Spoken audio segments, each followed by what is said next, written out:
Welcome to the Outer Realm with Michelle Desrochers and Amelia Pisano. Airing live on the United Public Radio Network, 105.3 FM in New Orleans.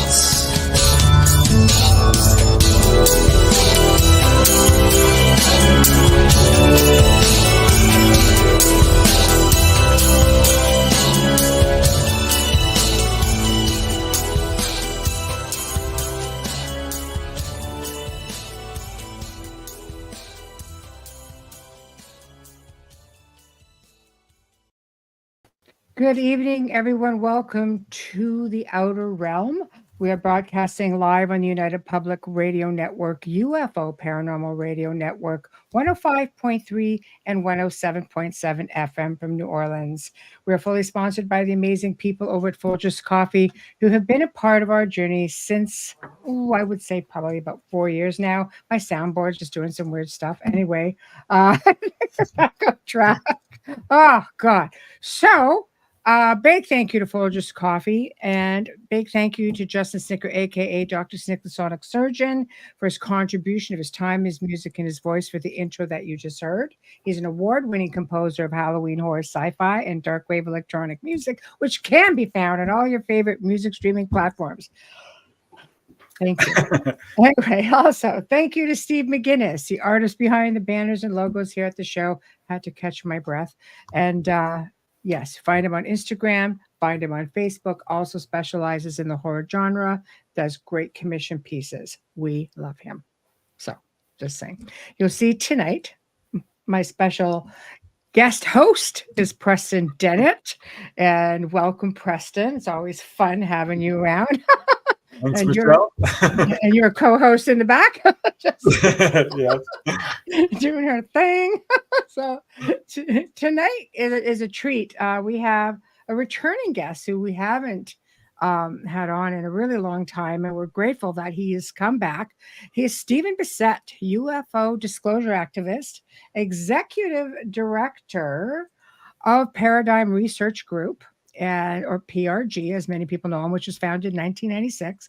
He has spoken to audiences around the world about the implications of disclosure and the formal confirmation by heads of states of an extraterrestrial presence engaging in the human race and more. He's got a whole lot of things to talk about. I mean, gosh, he's a great talker. We're going to really get a lot of information coming away tonight. We're just waiting for him to come in. And Preston, I know you're going to have a lot of questions. Oh, yeah. Yeah, I've known about Stephen's work for a long time. I'm a huge fan. He's the leader, I think, in terms of disclosure advocacy. Mm-hmm. It's a really important subject. He's doing great work. Mm-hmm. I'm very excited to talk to him. Yeah, I've met him once. I'm not sure if he'll remember me, but I certainly remember him. Well, I let him know you were going to be here. So, and, because I think you guys both have, sorry, I'm just getting, things ready here. I know you guys both have a lot of fantastic views on there, and you're both very outspoken in the field. And it's tough because there's so much stuff out there that is a mix of everything. It's like, who do you follow? What do you do? And Stephen, I know, has been, he's done large events. He's just gotten right in there in the government and went, hey, he's holding people accountable. Yeah, well, that's what I love about his work, is he's moving out of the UFO field, right, and reaching people who probably aren't, a part necessarily of the UFO community. I'll put that in quotes, because really we all are. Right. But yeah. Right. Yes. I think anyone who gets involved in this field is actually a disclosure advocate on some level. Mm-hmm. You're speaking about a subject that is being covered up, or as he says, a truth embargo.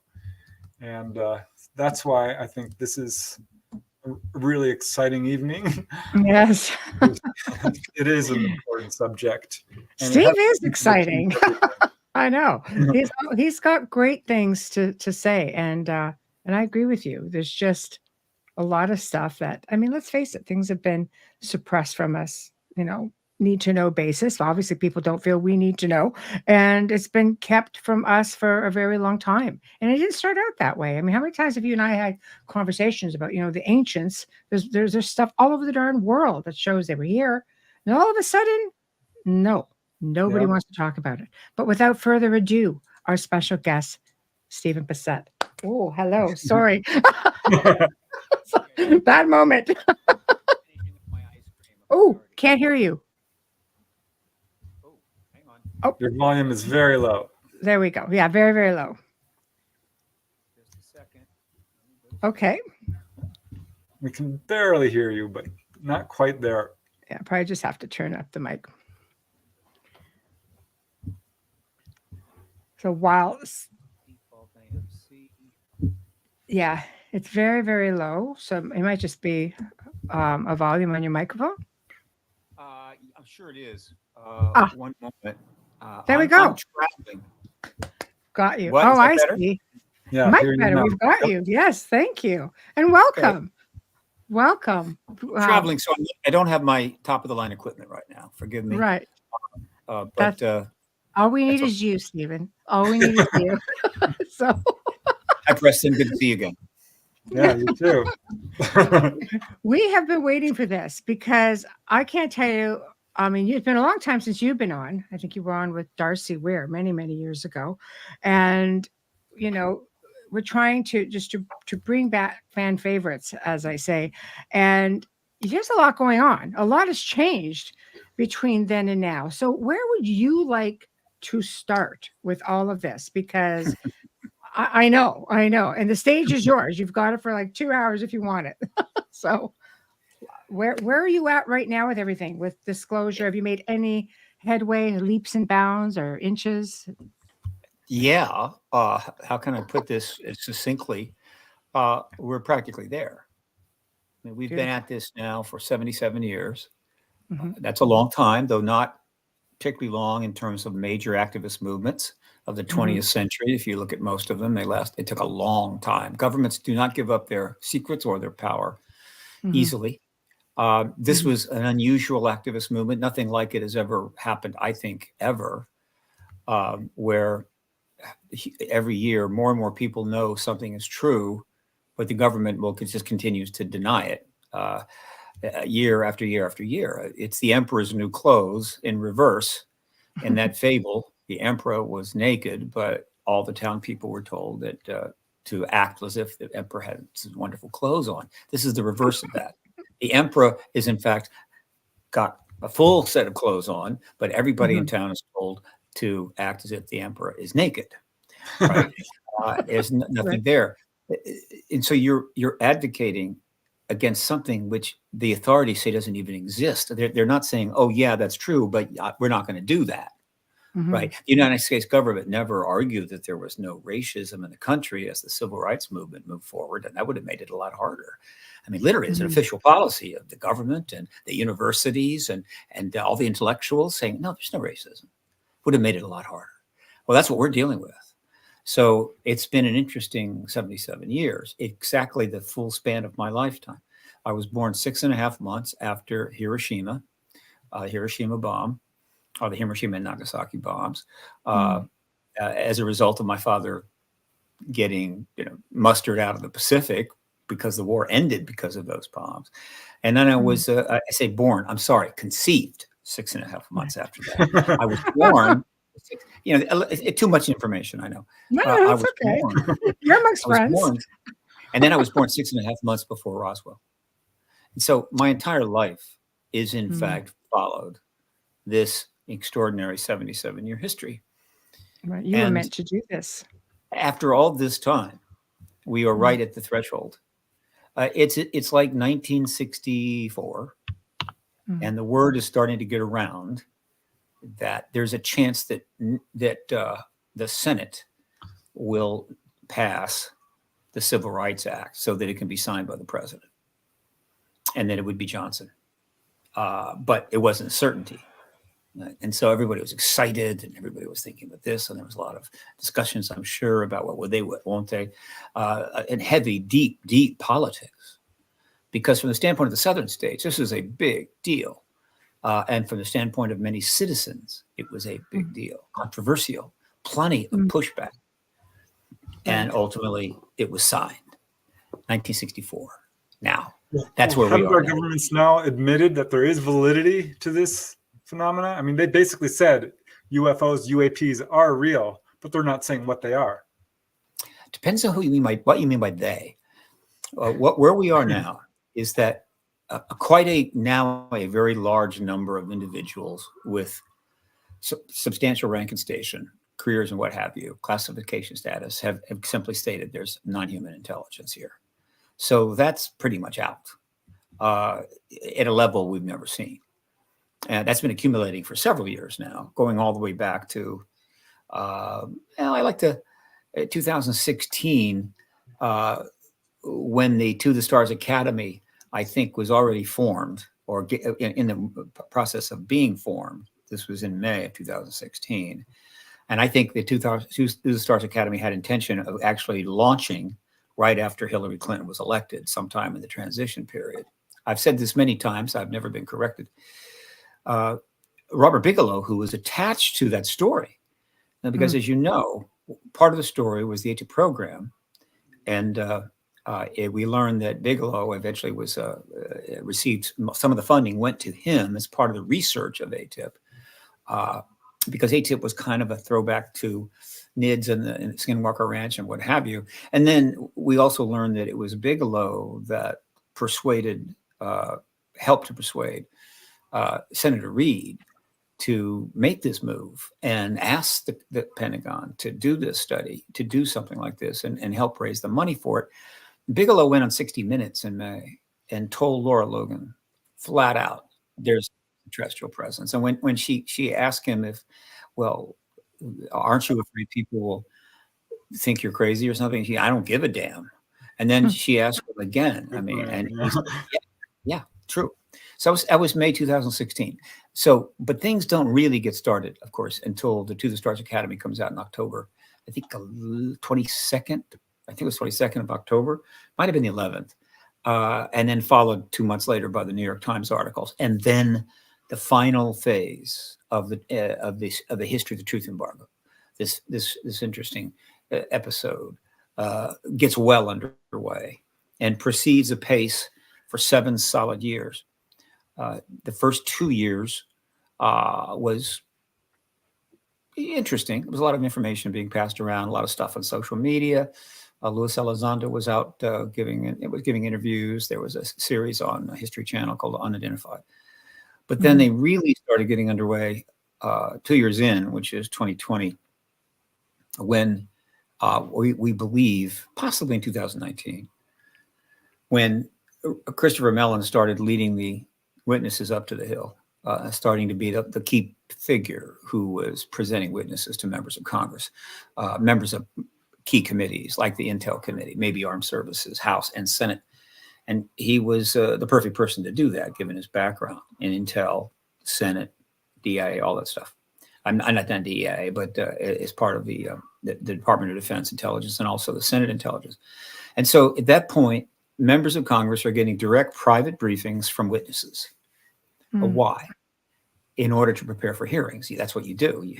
You don't just bring somebody in to testify in front of you under oath and before you talk to them, before you get to know them. In this case, they really had to get information to decide to even talk to witnesses for a hearing.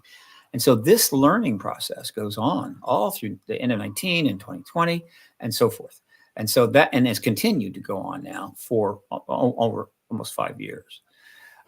So again, that has happened. Nothing like that had happened previous.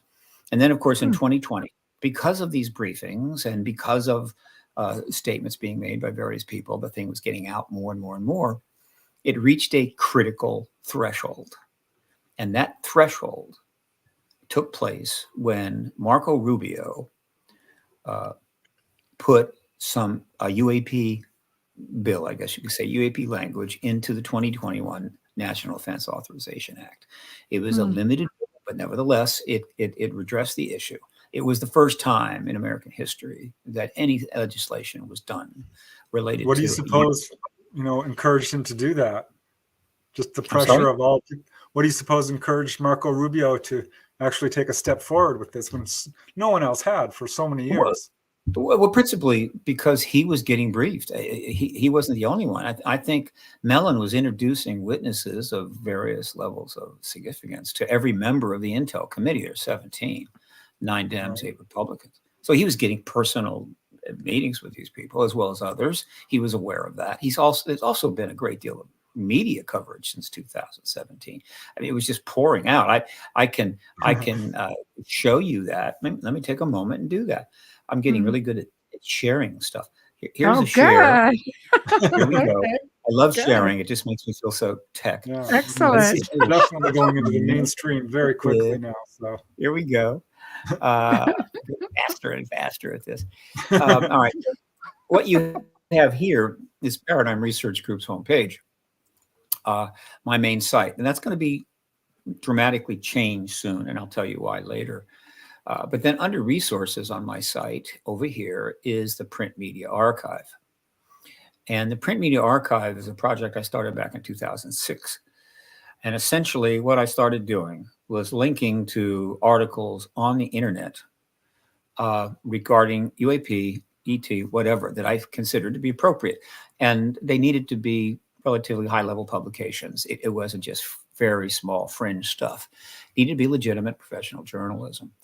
So I triaged, since 2006, 15,405, actually it's more than that, articles linked from here. And then as links became dead, meaning that it disappeared from the site, from the web, I also saved all 15,000 of them. So what I would do is I would simply relist the site or link the site to my server. And so most of these articles are still available. There's nothing like this anywhere in the world. It's a major resource, which I promote because it's useful to almost anybody, researchers or what have you. And so what you can see here, if you look at the number of articles, we had a very strong year in 2009, 1,100, and then 2010. It's not clear to me why it was so intense those 2 years. I have to think about it more. But then it kind of went back to the usual numbers. A little spike in 2016. That was because of Hillary Clinton's campaign. And there was a great deal of coverage of that campaign because she was speaking to the issue. I'm going to take full responsibility for that because I rained down the media upon her. Then she lost. Things faded off. And then right here, look at this. This year, and then it explodes in 2023. But just look at the number of articles. This is still a very large number. Is it 12, 2,000, 24, 34, 42, 52, 60, 7,000 articles since 2017. I'm not sure we're seeing what you're looking at. It's just showing the front page, but I'm not sure we're seeing. You're not. I did a link. I switched over to. Hold on. Okay, let's try this again. Okay. It doesn't do it unless we remove it. All right, here's what I want to do. Here's what I've done. I'm going to remove it, put it back up, and then I'll bring it back. So you have to end one to get the other one, unfortunately. I understand. Okay. I think I know exactly what you mean. Good. Well, not that one. Come back. Dang. Okay. He'll be back shortly. He knows what he's doing. See? It's very interesting that there's a huge spike in interest. I think now the government has reached a point where they have to talk. If they don't, they're going to look irrelevant. There's no turning back, I think, from this point. You can't just, poo-poo everything everybody else has said. I mean, there's people coming forward like, oh, okay. All right, I'm back. Okay. I think what I needed to do, and I've learned something here, is if I want to show an interior page, I need to bring that up, get it up first, and then do the share. So let's go ahead and let me do the share. Okay. Again. Yes, I think you have to end one before the other one before putting up another one as well. At least from when we do it. Depends how you're doing it. Well, let's see. Okay. I think it's going to work. You're in charge. All right. Oh, wait a minute. Nope. I got to do another one. We're back there. Yes. Yeah, Yes. stop. I gotta change it. Gotta go here. Hang on. Okay. I did a stop share. Gonna go back here. Gonna do it again. Hang on. We learn by doing. All righty. That's right. Present. You're doing a great job. Okay. And now I think I have it. Here we go. Share. There you go. Perfect. Okay. Okay. There we are. So you can see this is the linkage going back to 47, 15,000 articles. A triage probably from about 40,000, meaning there's another 25,000 links that showed up online that were just not significant enough. They weren't professional media, or they were silly, frivolous articles, not important. So again, 15,000 or 45,000.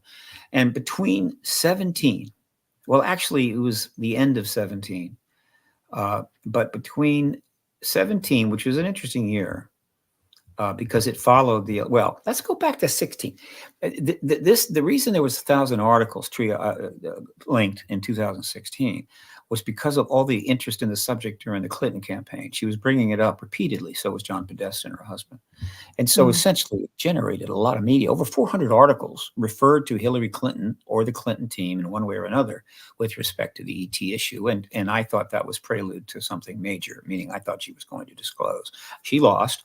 But in this period right here, and just these 8 years, 8,000 articles were triaged out of probably 20,000, all meaningful articles about the ET issue. And the largest number ever was 2023.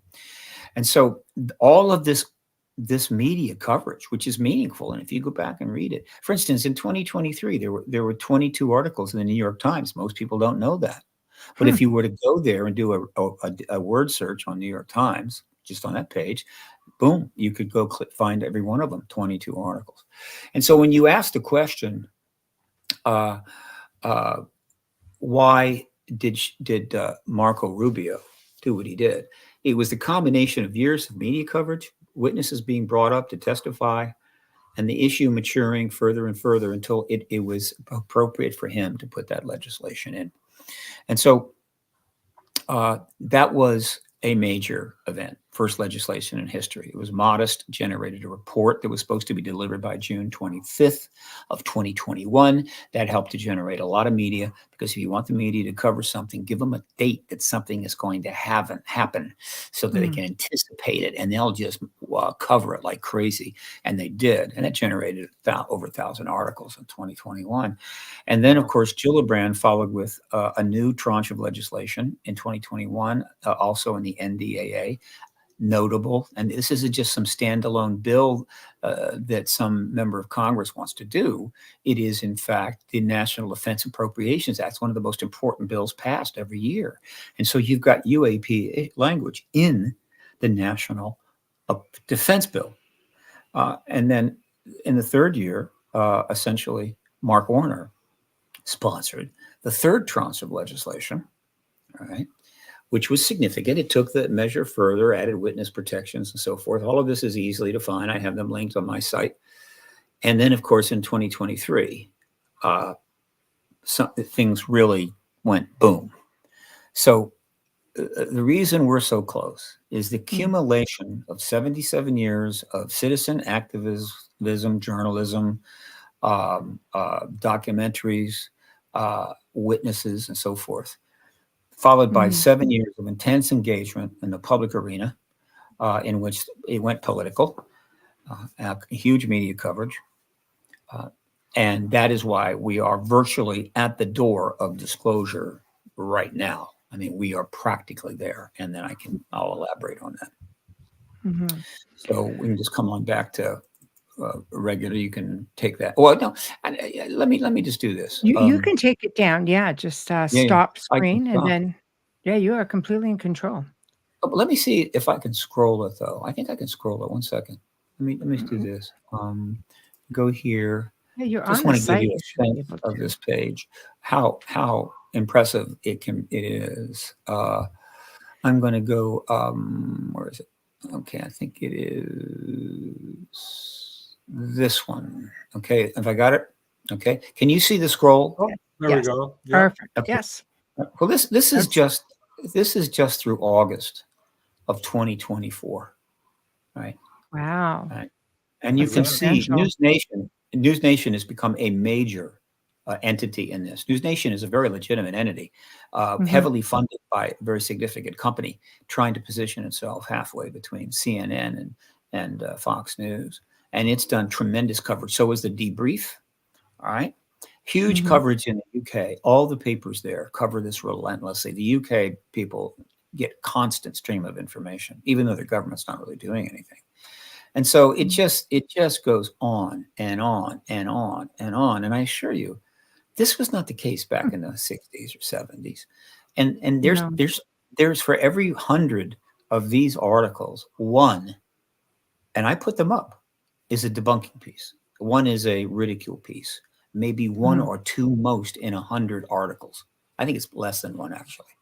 So again, if you've got massive, positive, appropriate, legitimate coverage of the issue with virtually no debunking going on year after year, should anybody be surprised that eventually it's going to be fully engaged politically, and we're going to get resolution of what is the most probably important issue in the world today, and easily the greatest news story in history.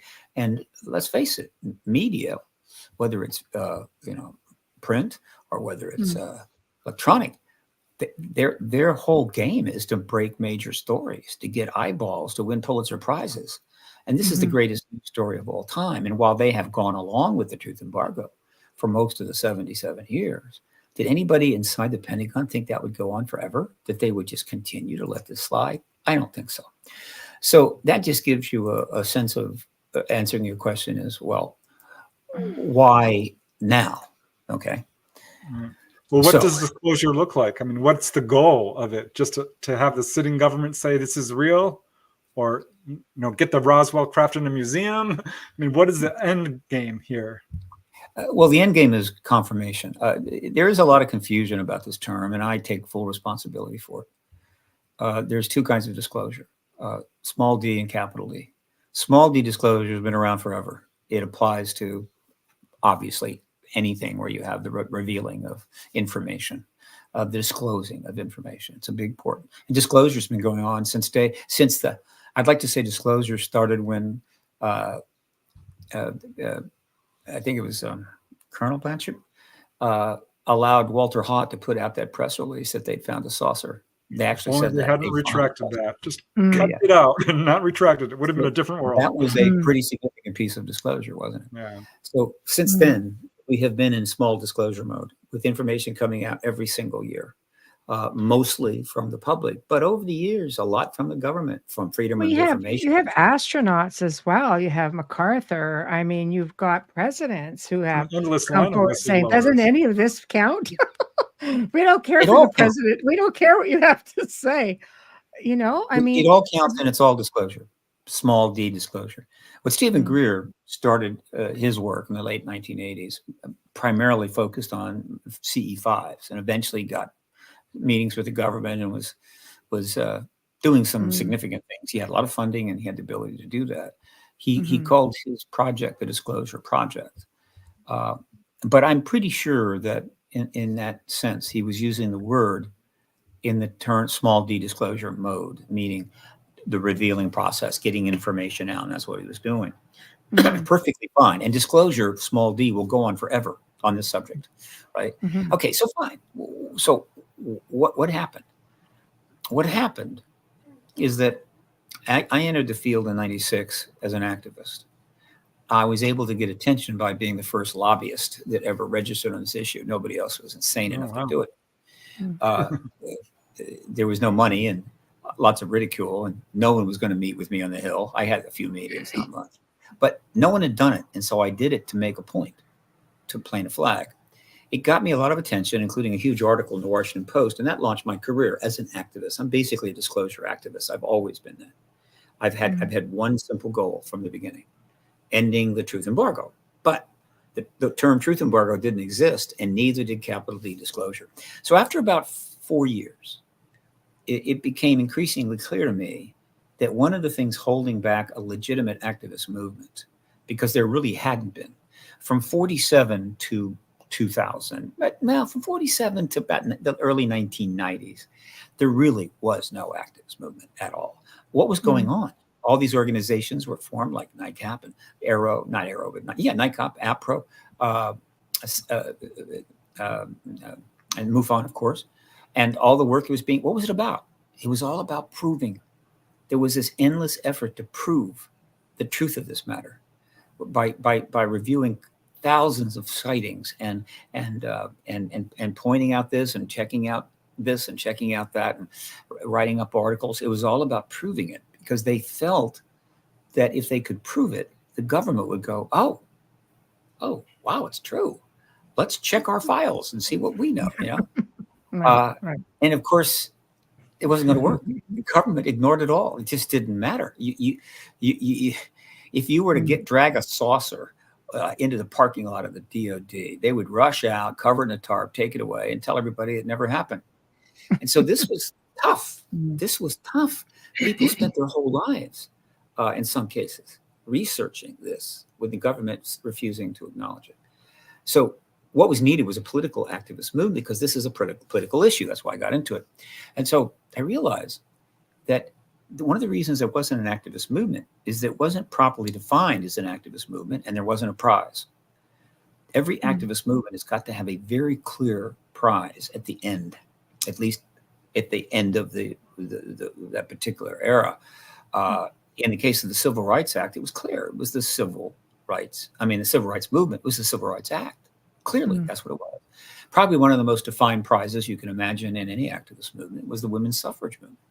What was the reason why they went out and protested for years and years and years? To get the right to vote, period. Nothing else was going to satisfy that movement, and they got the right to vote. We didn't have it. And so I said, what's the prize in this movement? The government acknowledging that it's true? Well, yeah, but that's pretty, it's not clear. It's not defined. It's just words. It's no real action. What does it mean? I said, I know what it is. It's when the head of state of a major nation, pretty much, there are some small nations that wouldn't matter, steps forward in the public and says, yeah, we're not alone. There's extraterrestrials here. We are being visited, whatever. That is the prize. And I said, well, what are we going to call it? I felt, okay, I'm going to call it Disclosure with a capital D. Disclosure Day, I guess you could say. I have created a World Disclosure Day. It's July the 8th. So World Disclosure Day, disclosure with a capital D, the formal confirmation by the head of state, not by subsecretary, not by a member of the cabinet, by the head of state.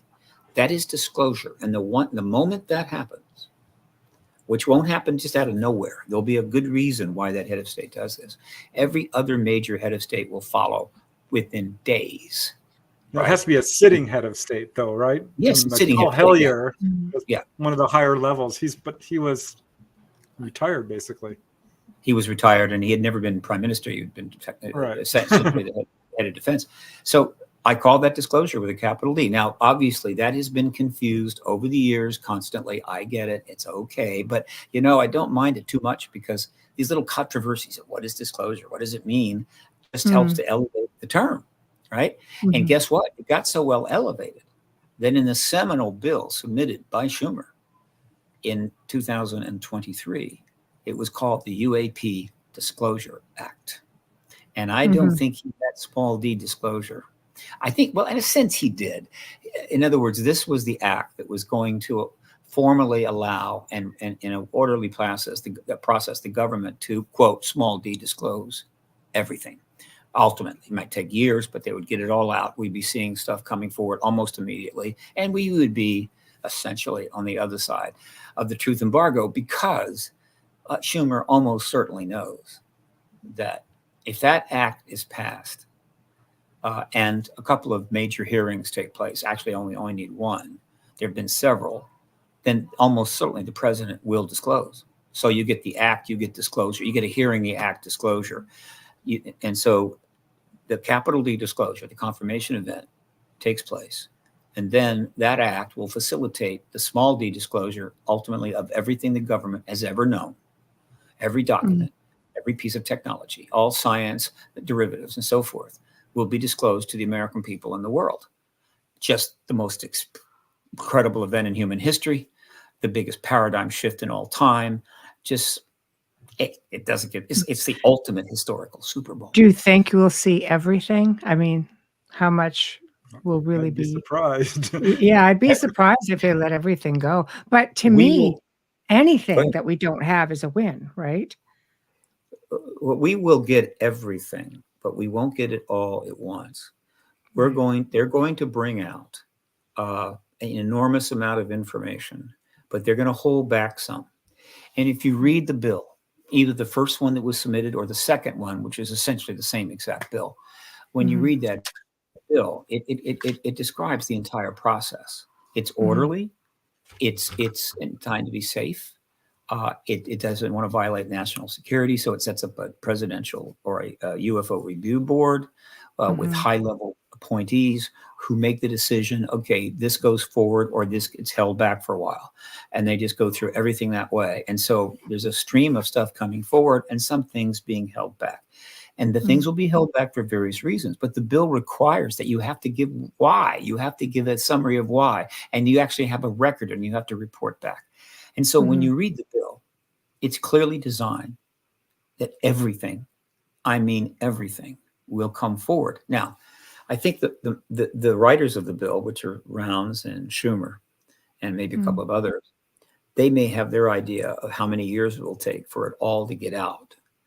I think that they're probably overestimating it, because once that information starts coming out to the world, the pressure on every government to get it all out will just grow with every single passing week.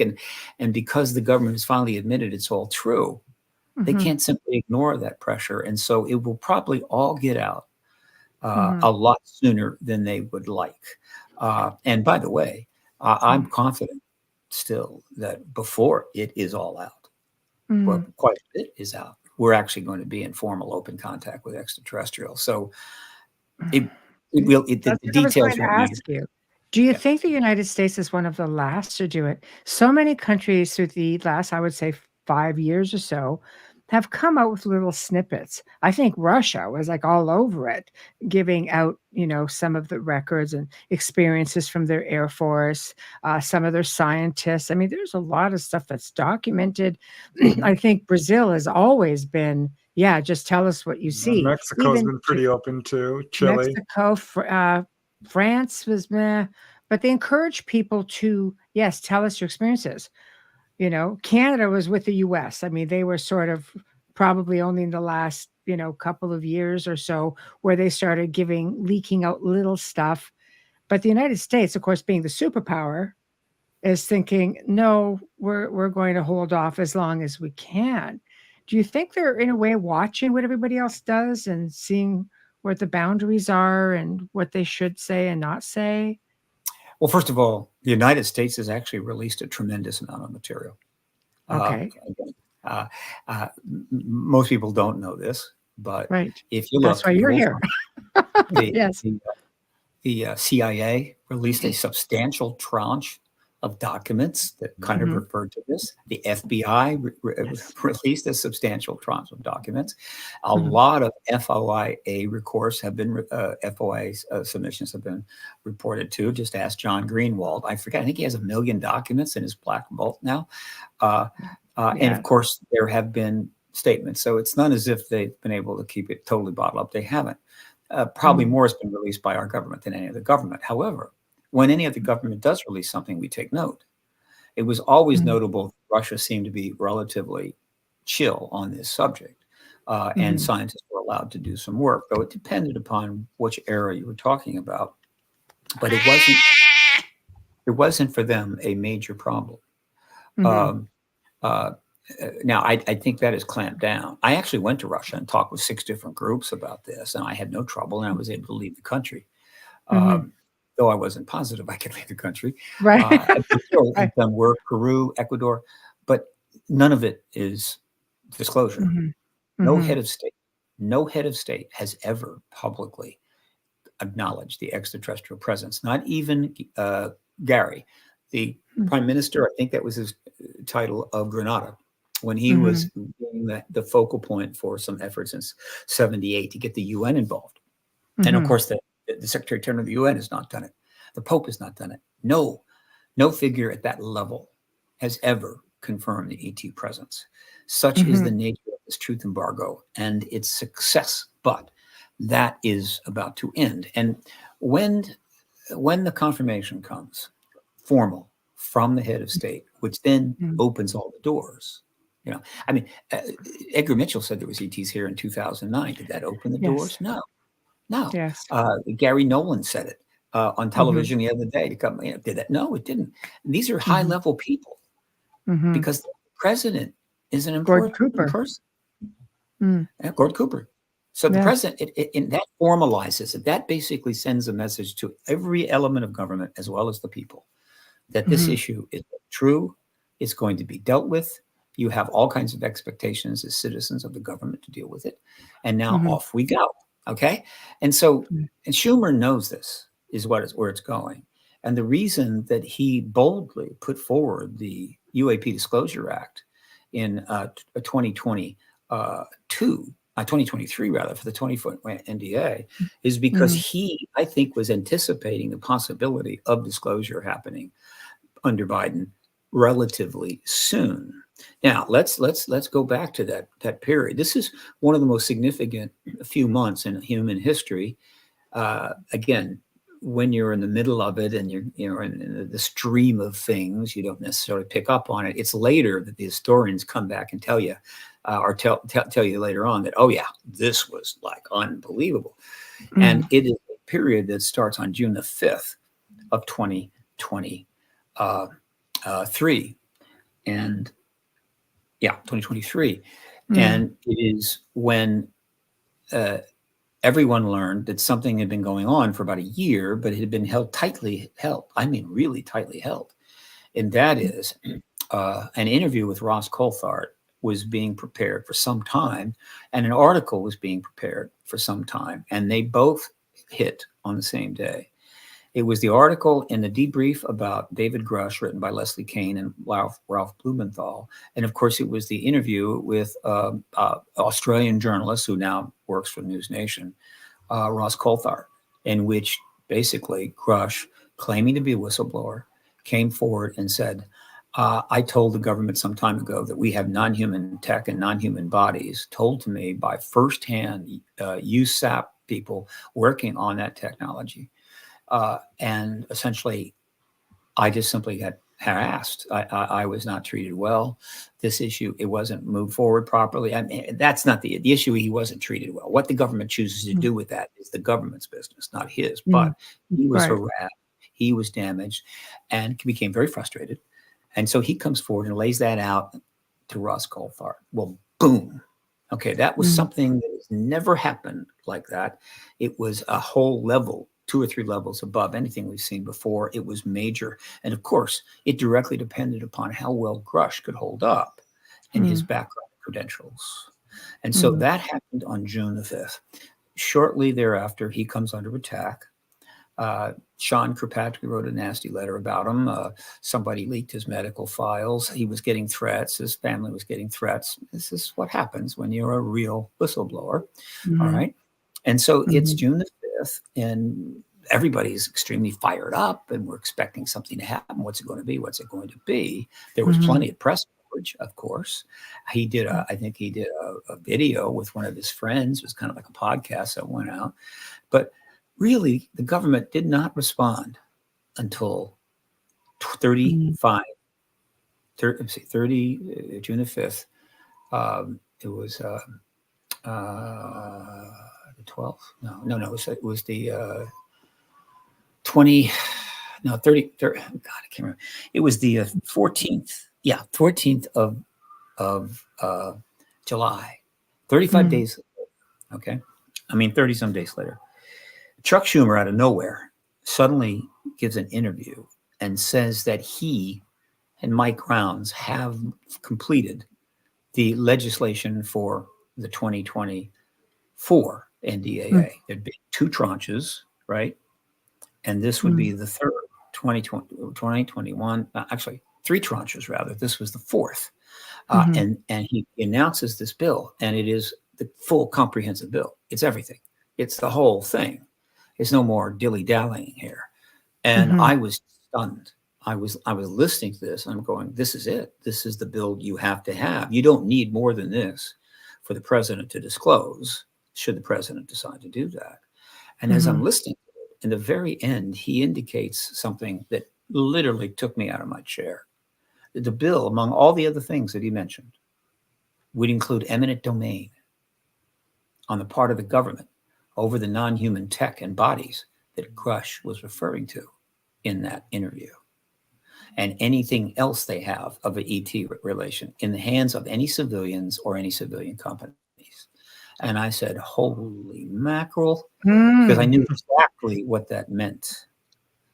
Every contractor out there that had any ambitions of, without any regulation or input by the government, of cashing in on the science and engineering we've learned from working on those craft for decades, essentially was at risk if the government chose to exercise eminent domain. And I knew that was not going to make them happy. And which is, that's their problem. But Yes. it was This has been part of the problem of the cover-up, right? That some of this is withheld in civilian hands and not subjected to government oversight. Well, the truth embargo is many parts, yes. And one of the parts is that a lot of things are in private hands. But that's again, just part of the truth embargo. There's stuff everywhere. This particular component is interesting strategically because under the law, these contractors are exempt from FOIA, which makes it a little more secretive, right? A little protected. The fact is, even if it's not if it is open to FOIA, which a lot of stuff in government is, they just don't tell you. I mean, you can submit the FOIA and they're just not going to give you anything. And you can file a lawsuit. They're not going to give you anything. It's like the Citizens Against UFO Secrecy versus the NSA. What did we get? Blacked out pages. So, or nothing. They totally control it. This was a huge deal. And why? Because in that moment, and this is going to go down in history, that day that he makes this announcement, right? Which I think was it was the 14th. It was the 14th of July, approximately 35 days after Grush. I knew that this was a game changer and that he had just done something historic. Why? Because, again, 35 days prior, Grush had come forward under oath and stated we have non-human tech, non-human bodies. He was under attack. Kirkpatrick was denying it, or at least attacking him. There was a lot of controversy. They were looking into his past, et cetera, et cetera, et cetera. Now Grush is absolutely righteous, and he is a hero. He should get the Medal of Freedom. But again, it's the social media. This is the time when you want to go public with something. I don't care who you are. You better be ready, right? Because it's going to get rough, okay? And so the moment that he uttered those words, that this bill will include eminent domain over non-human tech and bodies in the hands of civilian companies, he just confirmed Grush, didn't he? One of the most powerful men in the country, one of the Gang of Eight, the Senate Majority Leader, just said, we want eminent domain over that non-human tech. Well, if there's no non-human tech and Grush is lying, you don't need eminent domain. So he just backed him up. Okay, that's one. Secondly, he just sent a message to the entire government, particularly the entire military intelligence complex, all the services, all the intelligence agencies, that the Senate is serious about this and we're going to proceed. And I'm obviously not afraid of what you may think about that or how upset you're going to be. He just literally sent this message out to the world too. Wow. Right? At that point, unprecedented. Yeah. And the other thing is he also let it be known clearly that everything that the Senate's been doing with those previous 3 tranches of legislation, he's behind it. He'd never said anything prior to this. So he's confirming the Senate's actions are righteous. So that happens on the 14th of July. Only 12 days later, Tim Burchett, Nancy Mason, Anna Paulina Luna who were part of a subcommittee in the House, managed to get a hearing together with Grush, who I think they saw the opportunity to get a hearing. It's not easy, right, to just put one of those together. But I think they understood that Grush wanted to testify as soon as possible. He didn't want to wait for a major hearing in front of the Intel Committee. He wanted to get that under oath as soon as possible to help, again, protect him and shore up his actions. And so that hearing takes place, and he repeats everything under oath with a lot of people watching on television. And so that happens, right, on the 12 days after Schumer makes his statement. And then we proceed from there. All right. Now, what happens next is also important and historically. And that is this: major opponents to the truth embargo, mostly centered in the defense contractors and their lobbyists, decided they could not let that go. They had been hiding behind there's nothing here to see for so long, except for the occasional hint from a Ben Rich. We have the tech to take ET home, and that kind of playing with this, which really irritates me. Ben, you're gone now, but still, that's not good. I don't like it. It's irritating. That they had to take action. And so they started, it took weeks before we found out about it, because it was all, back in the background. But essentially, they were able to convince certain very powerful people in the House, and at least one in the Senate, that to get in touch with the reconciliation conference people and say, you got to gut that bill. You got to take, at least you got to take the whole bill out or take the powers out, whatever. You got to get as much out of there as you can. And we launched a campaign to sort of try to prevent that, a little citizen effort there on social media, but no. And so they stripped all the powers from the bill, which obviously included eminent domain. But they didn't take the whole thing out, probably because they couldn't. I don't think that the people in the conference were going to go that far, but they gutted the bill. So in a sense, they got something, but they lost a great deal. In other words, this was a flailing effort to try to save off the inevitable. It blew up in their face, and I think Schumer anticipated this. And so they gut the bill. And what do we learn then when it happens? It was obvious. If there's no non-human tech and non-human bodies, if there's no extraterrestrial tech and no extraterrestrials here, there's no need to worry or concern about eminent domain. It's irrelevant. Exactly. Yeah. And so by doing it, they confirmed it themselves. So now, now it's getting worse for them, right? And so they do this, and they're thinking, well, we got to win here, and hopefully that'll hold the hordes off. And then only a short time after that, Rounds and Schumer go into the Senate and read into the record, meaning there's a camera there, nobody in the chamber, but it's going to go to the congressional record, that, they're not done. But this is unfortunate, but we're going to continue this. We're going to get this done. And then the guys back at the defense contractors are going, oh God, we were hoping he'd just go away, right? And then they thought about it a little bit more, and they're thinking, wait a minute, he could put a standalone bill in. If he puts that in as a standalone bill, then you can't get it gutted in reconciliation. You literally have to vote publicly on it in the House and the Senate. Right? Everybody's going to see your vote and the yeas and the nays. And we're going to have to do this all over again. And so they really started to worry. They go, oh my God, this is not good. And then probably somebody pointed out, by the way, you can gut that bill, but you have no power to stop Mark Warner from bringing 20 major witnesses in any time and testifying in front of millions of people around the world with under oath, like Grush, only 20 Grushes.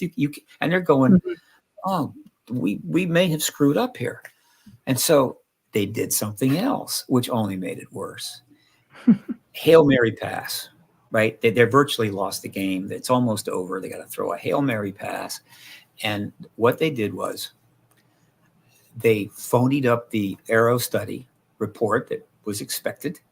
They basically turned it into a Condon report, where they lied about everything and said that they'd studied all the relevant sightings going back to 47, which would have taken them years and millions of dollars. And they found nothing. There's nothing there. And they put this out. All right. But in order to, it had to be signed by somebody. And so they convinced Sean Kirkpatrick, who'd already resigned but hadn't left the office yet, that he would put his signature on it. And I don't know the particulars there, but I can speculate that if he had not agreed to sign it, that job that he had waiting for him upon quitting the Arrow might just disappear. He has a wife, he has family, his kids. And so he was in an impossible position. So he signs it. And so they put this out. And it's a joke. It'll be a massive historical joke, much worse than the Condon report, because this is not 1969. This is 2024. And the social media just came in and ripped it to pieces. And so they made complete asses of themselves. But they thought maybe that pass would be caught. Well, it really wasn't caught. But the effect of all of this, the pushback against Grush, the Hail Mary pass, the blocking of the bill, pushed everything deeper into 2024. And so the situation, that the win that they got, was that it really became impossible politically for Warner to go ahead and call that hearing. He's a Democrat.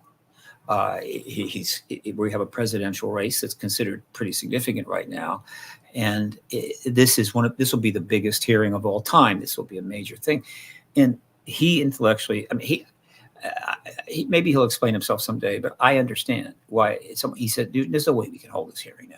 We cannot hold this hearing this close to the election," and so they got enough delay to get it into that now.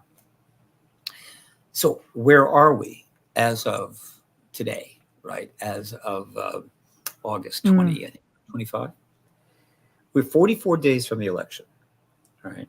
There will be no hearing in the Senate, but it's notable. Guess that answers this question. Yeah, there will be no hearing in the Senate before the election. However, the House has already indicated it's going to hold a hearing right after the election, right? It's going to hold its next one, which is dying to do, right after the election, which I noted. Gillibrand in the Senate has indicated that she wants a briefing, maybe a hearing in the Senate after the election. At minimum, she's going to bring the new head of Arrow up for a briefing, but she might bring some witnesses. Who knows? So that's in play, but that's not enough, right? And really, where history rests right now, and this is a rare case where history of the highest level is clearly resting on one person's shoulders. And you could say it's the president. And technically, the president could disclose any time the president wants, but without the right lead up and preparation, it would be an irresponsible act. So it actually rests on the shoulders of Mark Warner, a good man, the chairman of the House Intel Committee. He can hold the hearing. The witnesses are ready. They're stunning. They're amazing. Almost everyone, probably everyone, will have security clearances. You always have them. Some will be retired. Some will be active. And their testimony will basically be the equivalent of 20 Grushes. He can call that here anytime he wants. He's chosen to hold off. But the election is 44 days away. There's 3 ways this could go forward. And this is how close we are. He has the option of holding the hearing after the election. All right. And before the new Congress takes office, I think on January the 3rd, and obviously the president on January the 20th. There's plenty of time. He could hold that hearing, bring in the witnesses. And when that hearing is done, the stage will be absolutely set for President Biden to come forward and the truth embargo by doing a disclosure act. Now, why would he do this? Well, there's some pluses here. One of the advantages is that President Biden's career is over. He's not going to be president next year. He's not going to run for anything anymore. And so he's kind of, there's a less political attachment to it.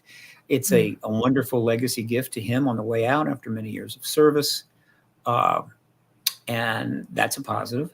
The other is that by getting disclosure out of the way before the new Congress takes place and the new president, essentially, you've gotten disclosure out of the way. And so they start from day one, the moment the new Congress takes office in January 3rd, and the new president in 2020. Disclosure is already done. And there's probably been a whole lot happening, news and everything else. I mean, things are all excited, things are going on. And they start from day one addressing this issue without any ambiguity, without any lead up. So boom, they're off to the races. That's good. His second option is to wait until after the Congress takes office, but before the president takes office. In that 17-day period between January 3 and January 20. What's the advantage with that? There's two advantages. Well, one, the new Congress is in play, and the people that are going to be hearing that testimony will be part of the new Congress. They're all going to be ruling. There's nobody. Well, they're all new. They're all new, and so it includes them. It gives the new Congress the legacy of being part of it. It certainly gives the Intelligence Committee, the new Intelligence Committee, to be part of it, and so it allows a more participation across party lines. And then the other thing is that if you time it just right, when the hearing ends, you would only have to take kind of a beat, maybe a couple of days tops, and it wouldn't be Biden that steps out and confirms it. It would be the new president that does it after the inauguration. And so essentially, you have given the legacy of being the disclosure president, unless another leader jumps ahead of us. It's going to happen anytime, to the new president. It's going to be serving for 4 years. And so they've got that legacy. Now, that legacy is massive political capital that you just handed to the new president that they can then use in terms of dealing with, the affairs of state.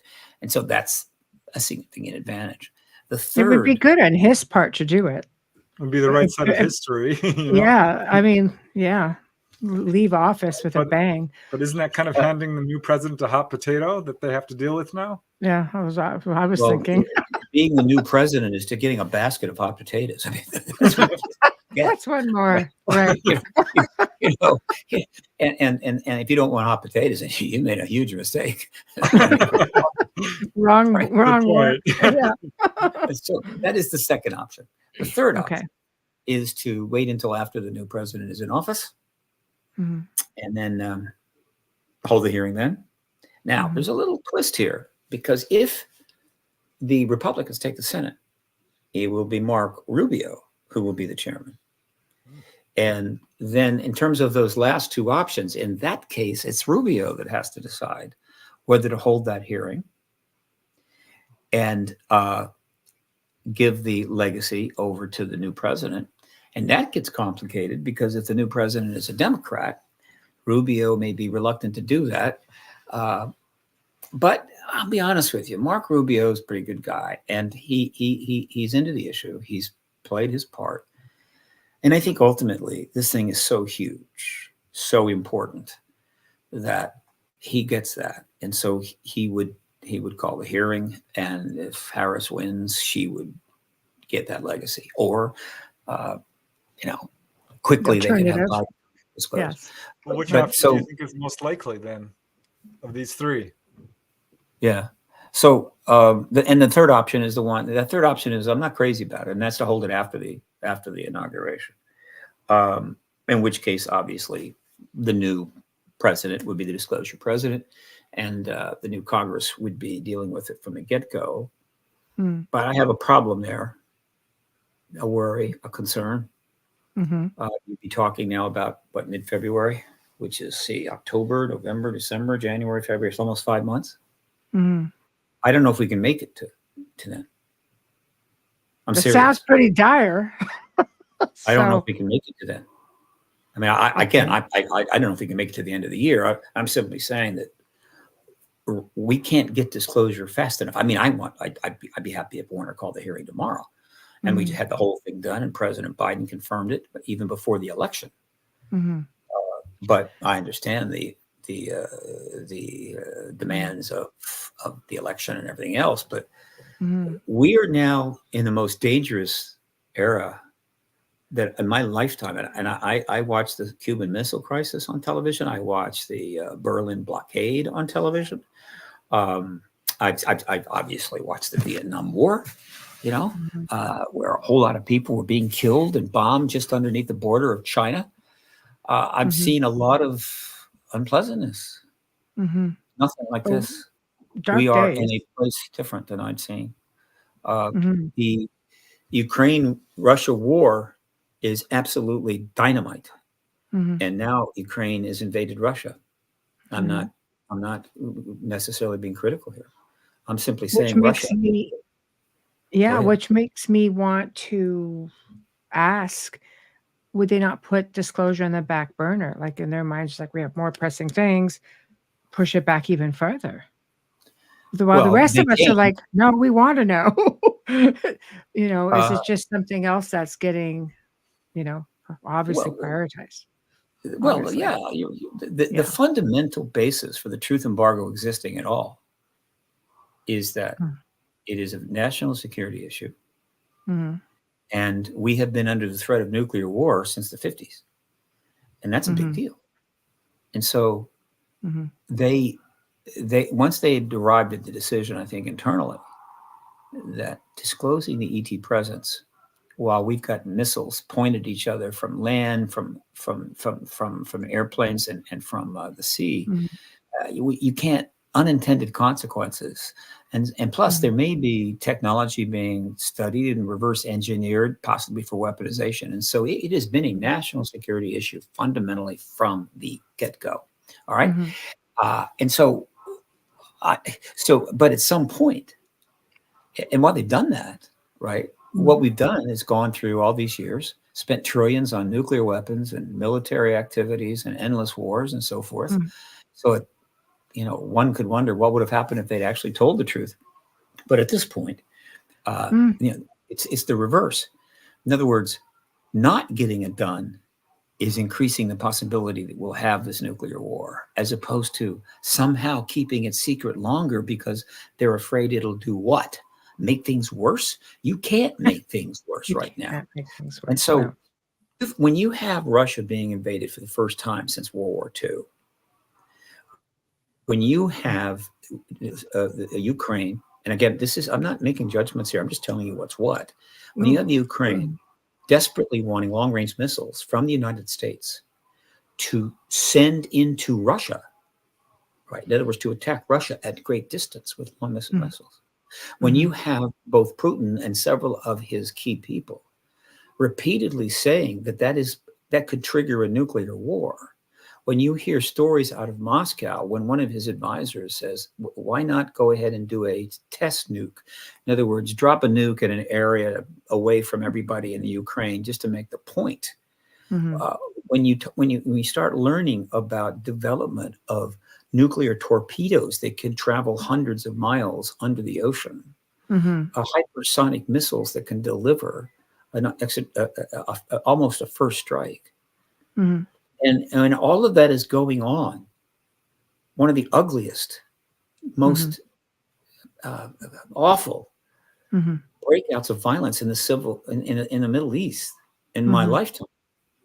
It's always been bad, but there's a certain quality to this particular breakout of violence that's unduly distressing. It's awful. I think this is a good idea right here. Just to use disclosure as a cold bath, like just calm everybody down with something really substantial that maybe. Exactly. Do you think disclosure on this sort of a scale, because the United States is a leader, it leads the way in so many things with respects to, military. They're looked to as a superpower. Do you think if the United States, if they disclose quick enough, that everybody would sort of come together? The dominoes would fall, I hope. That's yes, Okay. Well, this is at the essence and the core of the activism. It's complicated. Yes. But essentially, disclosure will instigate a new paradigm. It will be the biggest paradigm shift in history. Mhm. And paradigm shifts of great magnitude are accompanied by very substantial changes in worldview on the part of large numbers of people, Mhm. depending upon how many people learn about what's going on and how fast they learn and so forth. This will be the greatest paradigm shift in history because more people, and I think the most profound event in human history, because more people will Mhm. learn about this faster, right? Mhm. And the potential impact is greater than any other event in history. There have been some profound things, but they took many years to develop, or they only impacted a limited number of people. This is going to go around the world in about 2 days, and it's going to start changing people's thinking immediately. It is as profound as it gets, and we'll be in a new paradigm. Okay, that Mhm. is why Danny Sheehan named long ago his hoped for nonprofit think tank the New Paradigm Institute. It's why I named Paradigm Research Group. Okay. Mhm. So his hope, and I'll show you his website and mine later in a few minutes, but his Mhm. hope, the whole essence of his work, and mine as well, and many of our colleagues, is this. We have brought things to where they are right now. We made a lot of choices as a species, as nations, Mhm. lots of choices, many, if not most of which were bad. And so we have brought ourselves to where we are. We don't have anybody to blame but us, period. Mhm.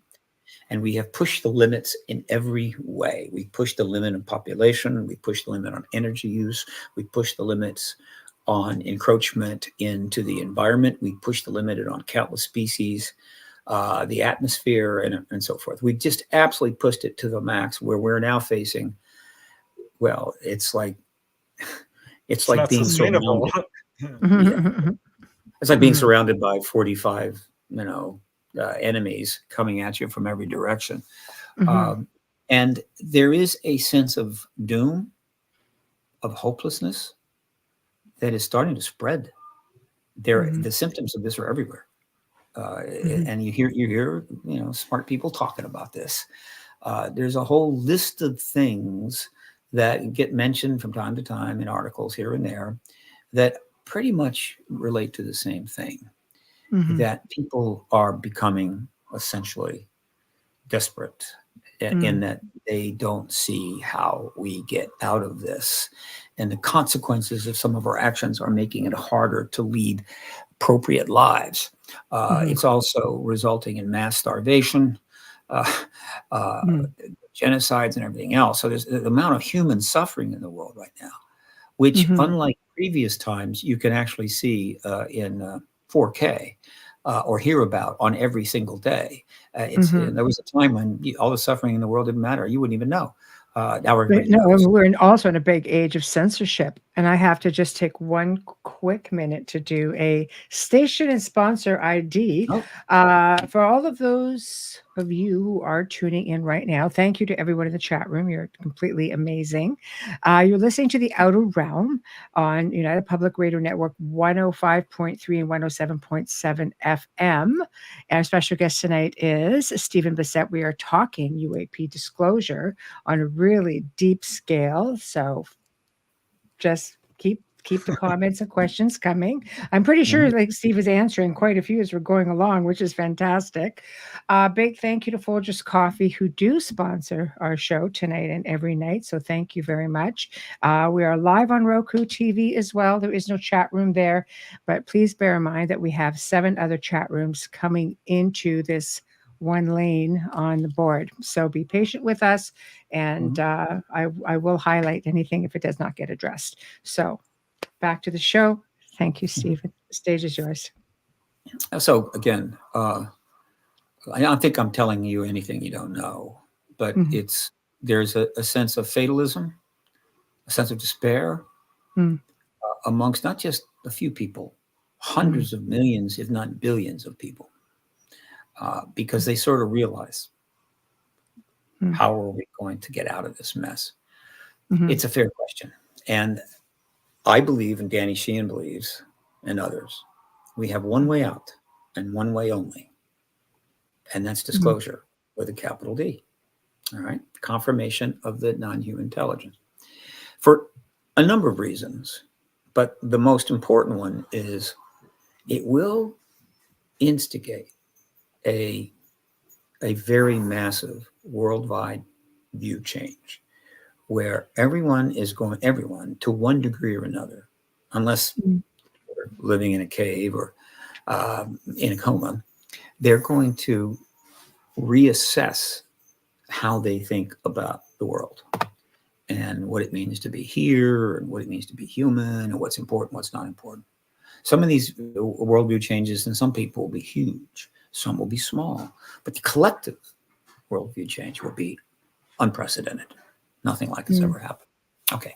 And when you have something like that is when people can rethink and make changes in their behavior, in their decisions, and what have you. All right. Let me make sure that I am not running out of battery, in which case I am, and I'll have to get plugged in. I need to take a moment and plug my computer in. No problem. I'll drop you out for a quick moment. Okay, so this is exciting. It is very exciting, but it's also pretty frightening also, Well, it's time. It's way past time. And so, yeah, it's going to affect religious thought, business, economics, science. It's going to affect every single level of society. But isn't it already? I mean, haven't we basically come to that point? Well, here's another question. Somebody had mentioned in chat earlier, which I'll never find right now because there's so many, but made mention like, why do we, as experiencers or people who have seen things in the sky, captured images, why do we care if it's the official government that says, okay, yes, this is a thing, when so many people out there actually know it? Yeah, I mean, that's the point where we're at, where our government is becoming irrelevant, and that's their own fault. If they don't disclose, I think this is one of the, pushing forces why they're disclosing at all. Because if they don't, no one's ever going to care. They'll lose their power. They will lose their control over the narrative, which is the last thing they want. But I do think it's interesting that ETs themselves, the number one message to contactees, coming from a researcher perspective who looks into contactees, their number one message to people is about the dangers of nuclear power, nuclear weapons, war and destruction of the environment, the pathway we're going on down right now. Perfect. Yes, I agree. I agree. Thank you. And you're back. All right.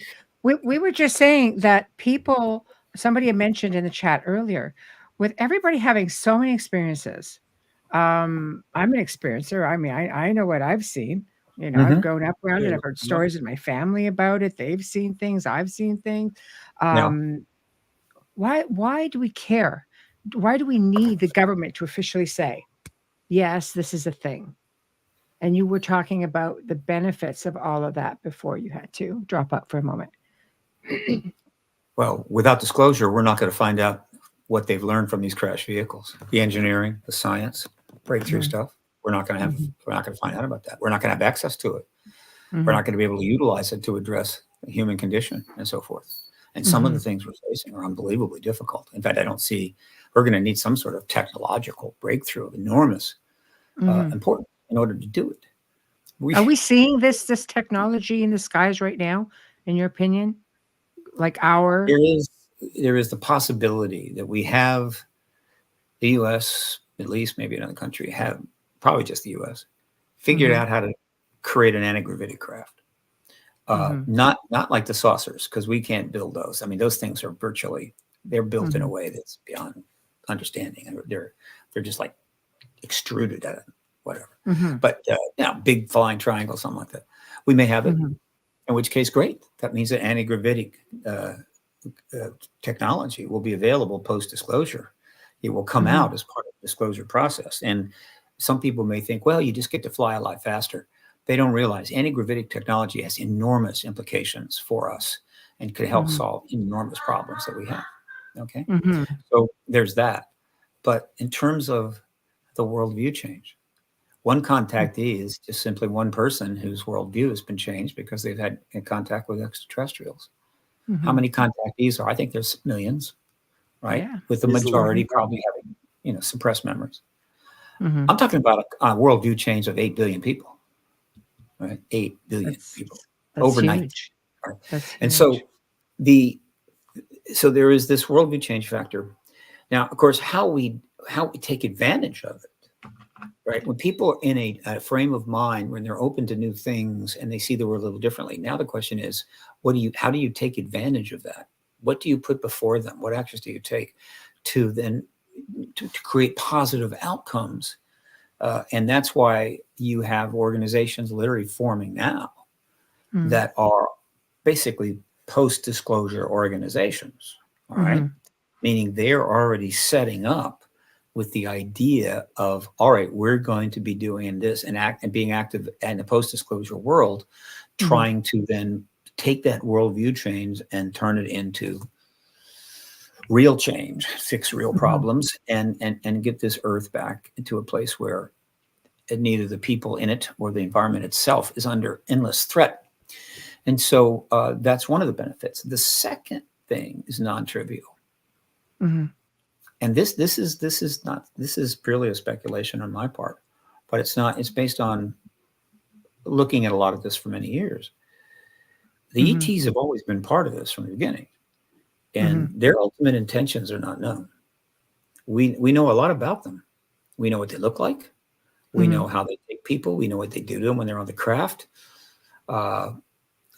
We know that they fly around a lot. We know that they fly underwater. They seem to be able to fly solid objects. They may have bases on so forth and on this planet, which would make sense. Do you believe that our governments have been in contact with them? That is not clear. Obviously, the U.S. government has gotten, I think, live ETs from crash vehicles. Roswell, they had one. So, but being in contact with some survivors of a crash is not what people are thinking about. Are we in touch with them in some sort of formal way? I can't rule it out. It's possible.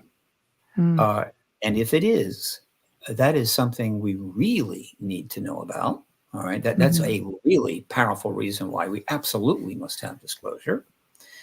It's also one of the biggest public relations problems, the government, our government particularly. The other governments will just basically say, we let the U.S. led on this. So sorry. Now we can tell you problem. Go talk to them. Go talk to the U.S. Of course. Is that people are going to be really unhappy about that. And so this is one of the reasons why many people inside the government just want to be dead or fully retired and living in Aruba before we have disclosure, because they don't want to be anywhere having to answer that question and many others. If they then you have to admit that you knew something all along and that you were hiding. A lot of people retiring right now out of the Senate. Well, a lot of people are going to have to admit they knew something all along. There's huge numbers. But I'm talking about admitting that, oh, we have a deal with them. Oh, really? You have a deal with the ETs? What is the deal? Okay. It would be like, secretly getting a deal with the Russians in which we exchange secret technology for oil or something and tell nobody, right? And then later on have to admit it. This is people often point to the 1954 meeting with Eisenhower to that. If there was a meeting, right? Right. Well, the reporting on it is pretty good, but as far as a deal, I'm not convinced. I think if I had to call it, because we don't know for sure, I think Eisenhower may have been taken to see one of the bodies, but not a live ET. But if the Roswell ET was still alive by 54, it's possible he was taken to see him. But again, because of the truth embargo, make up your own story. I mean, everybody, that's what makes it so tough in this field. Everybody can make up their own story, which is fine. But obviously, that's not a way to proceed if you're trying to get reasonable, logical outcomes. So I don't know. We'll certainly find out post-disclosure because it's going to come out. But the second thing is the ETs, we know a lot about them. It's not too unreasonable to project with them. All right. And here's my projection, as I've said countless times. The ETs want disclosure. They've certainly helped bring it about. They've done, other than not simply showing up on Mars, they've done almost nothing to stop it, right? Prevent it. Mm. After we didn't really, after we lied about the Roswell event, where a press release literally went out, and we were on the edge of disclosure. But one could make a case that Truman would very likely have wanted to wait and see how things are going. By the way, there's evidence turning up of crashes prior to 47. It's very possible that Truman already knew that something was going on before the Roswell event. It's possibly even Roosevelt knew, but there was a war going on, you may recall. So it's hard to know, but just on a basic level, Truman could have said, let's take some time to think about this. Well, 5 years later, we obviously weren't saying anything about it. We were still denying it. So what did they do?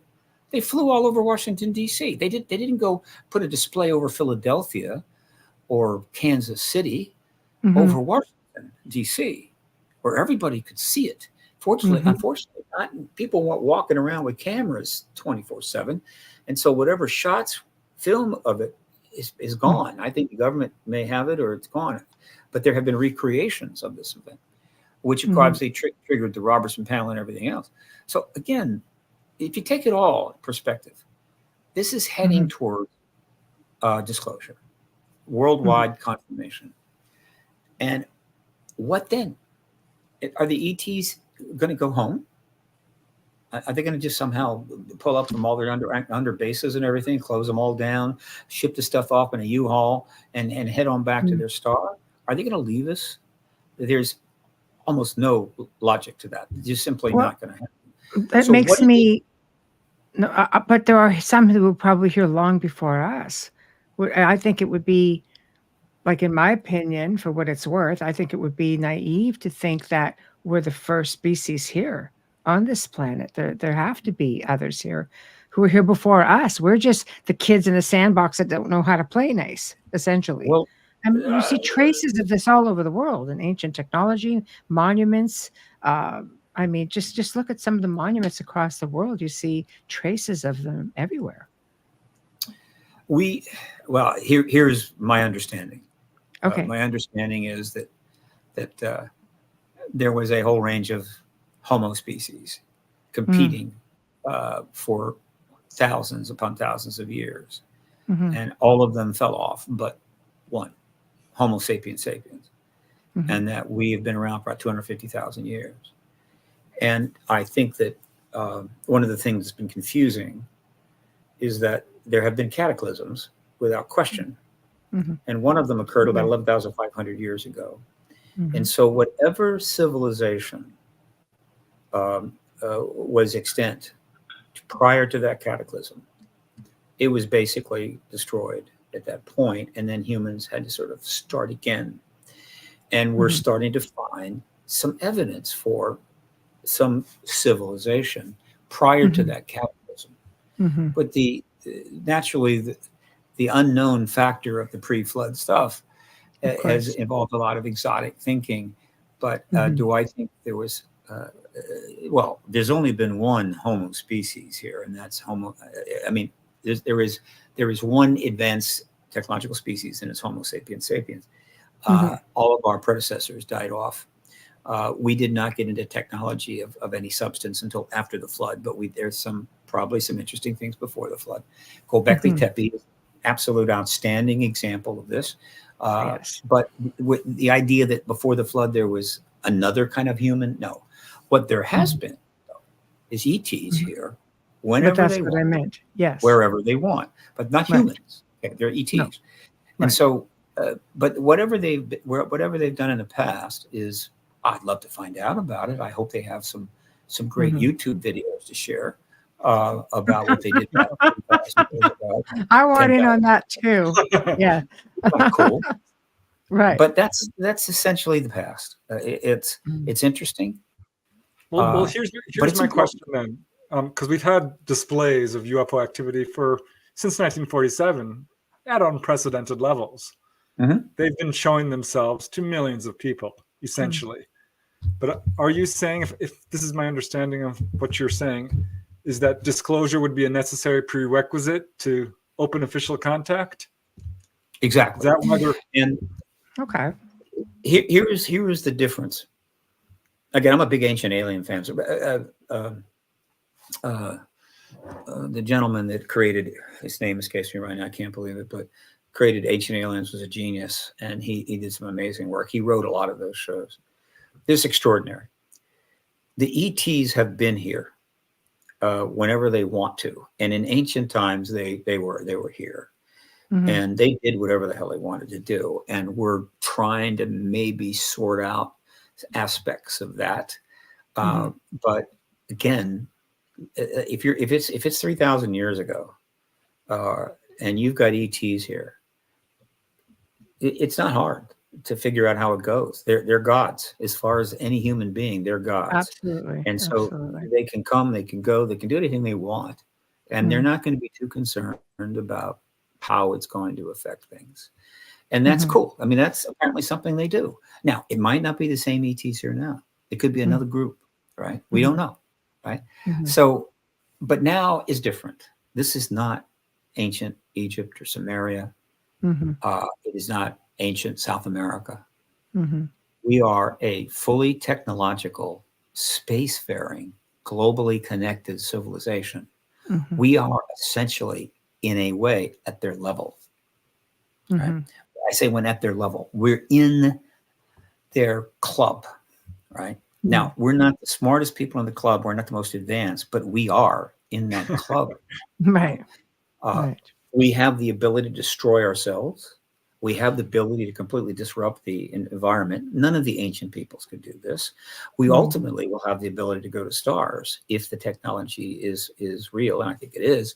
And if we go to the stars, we could do all manner of untoward things. We're just in a whole different place, and so they cannot engage us. And even worse, if they came down, we wouldn't call them gods. We'd call them extraterrestrials, right? And ask for their green card or something. I mean, it's just not the same thing. And they understand that. They understand that we are at the point where if there are conglomerates of spacefaring civilizations out there that work together in whatever way, we are very close to being part of that. And this is not necessarily the case with each developing planet. Some planets get to where we are now, and we're doing just fine, and we have ET contact, and it's all just wonderful. How typical our story is, well, who could assess that? But the fact is that we're in a mess. I mean, we are just dangerous as hell. We're lethal and violent and vicious and destructive. Thank you. We're wasting our resources and our time. And Brandon just said it too. They don't want us to blow up the planet. Do you think they're watching us? So this is going to be factored into their engagement, obviously. If we were, in fact, in fantastic place, then I would assume the engagement would be different. In other words, if we didn't have a nuclear standoff underway, there wouldn't be any nuclear weapons to turn off. And so that wouldn't be happening, would it? Right. But that's the way it is. And so I'm saying that another outcome of disclosure and why it's so essential is that I just don't think open contact is going to take place until we have disclosure. Now, someone will say, well, you know, why does it matter? Right? Why does it matter? That's something that only the ETs can answer. But I think it's clearly, if we have disclosure and a year or two to get real used to that, and humans are really good at getting used to stuff. I mean, it's amazing what we can get used to, and not anything, whatever, it doesn't matter. We adapt, we improvise, and we get bored easily. And so after about 2 years, people are going to be bored. They don't want to read anything about it. They need something new. What do you got? Whatever. And so open contact becomes extremely not anticlimactic, and so less disorderly, appropriate. Okay. And so I think that that's the issue. Now, if we have a nuclear war, that pretty much ruins this whole game plan. And that's the only reason why I give any credence at all to the possibility that if we launch those missiles against each other, they would simply turn them off and they would just land on the ground like a giant lump of metal. I can't rule it out. There's a great logic to it. They probably have the ability to do it. I mean, Nagasaki and Hiroshima happened, and they were around. But that was just two cities. I'm talking about massive annihilation of whole areas. I mean, we're talking about major environmental destruction. That was just two cities. There was not much difference between Nagasaki and Hiroshima, or the firebombing of Tokyo and Dresden. They were both totally destroyed. Huge numbers of people died. This is quite different. Thousands of nuclear warheads flying all over the place, destroying cities, setting massive fires. So there is a logic that they would intervene, but I'm not gonna push that. In other words, and I don't want anybody going, well, let's just go with the flow. Let's don't really fix anything. Let's don't do diplomacy. Let's don't try to do anything, because they'll take care of it for us. You want to roll that dice? You want to, after all these years it took to get us where we are, you want to roll that dice and blow it all up? So there is this situation where we have an end disclosure. Things are really dangerous. The ETs are not making a move. They're seeing developments down here that are positive. And that's about all I can say. But there is one time aspect of this that is defined, right? It's more clearly defined, at least in my view. Talked about it many times. I follow as best I can. I have a useless degree in physics that they teach now, I think, in the 6th grade. But I kind of follow the efforts to try to understand space drive, warp drive, whatever the hell you want to call it. And believe me, there's an awful lot out there about this. It's well underway. And that's just in the public sector.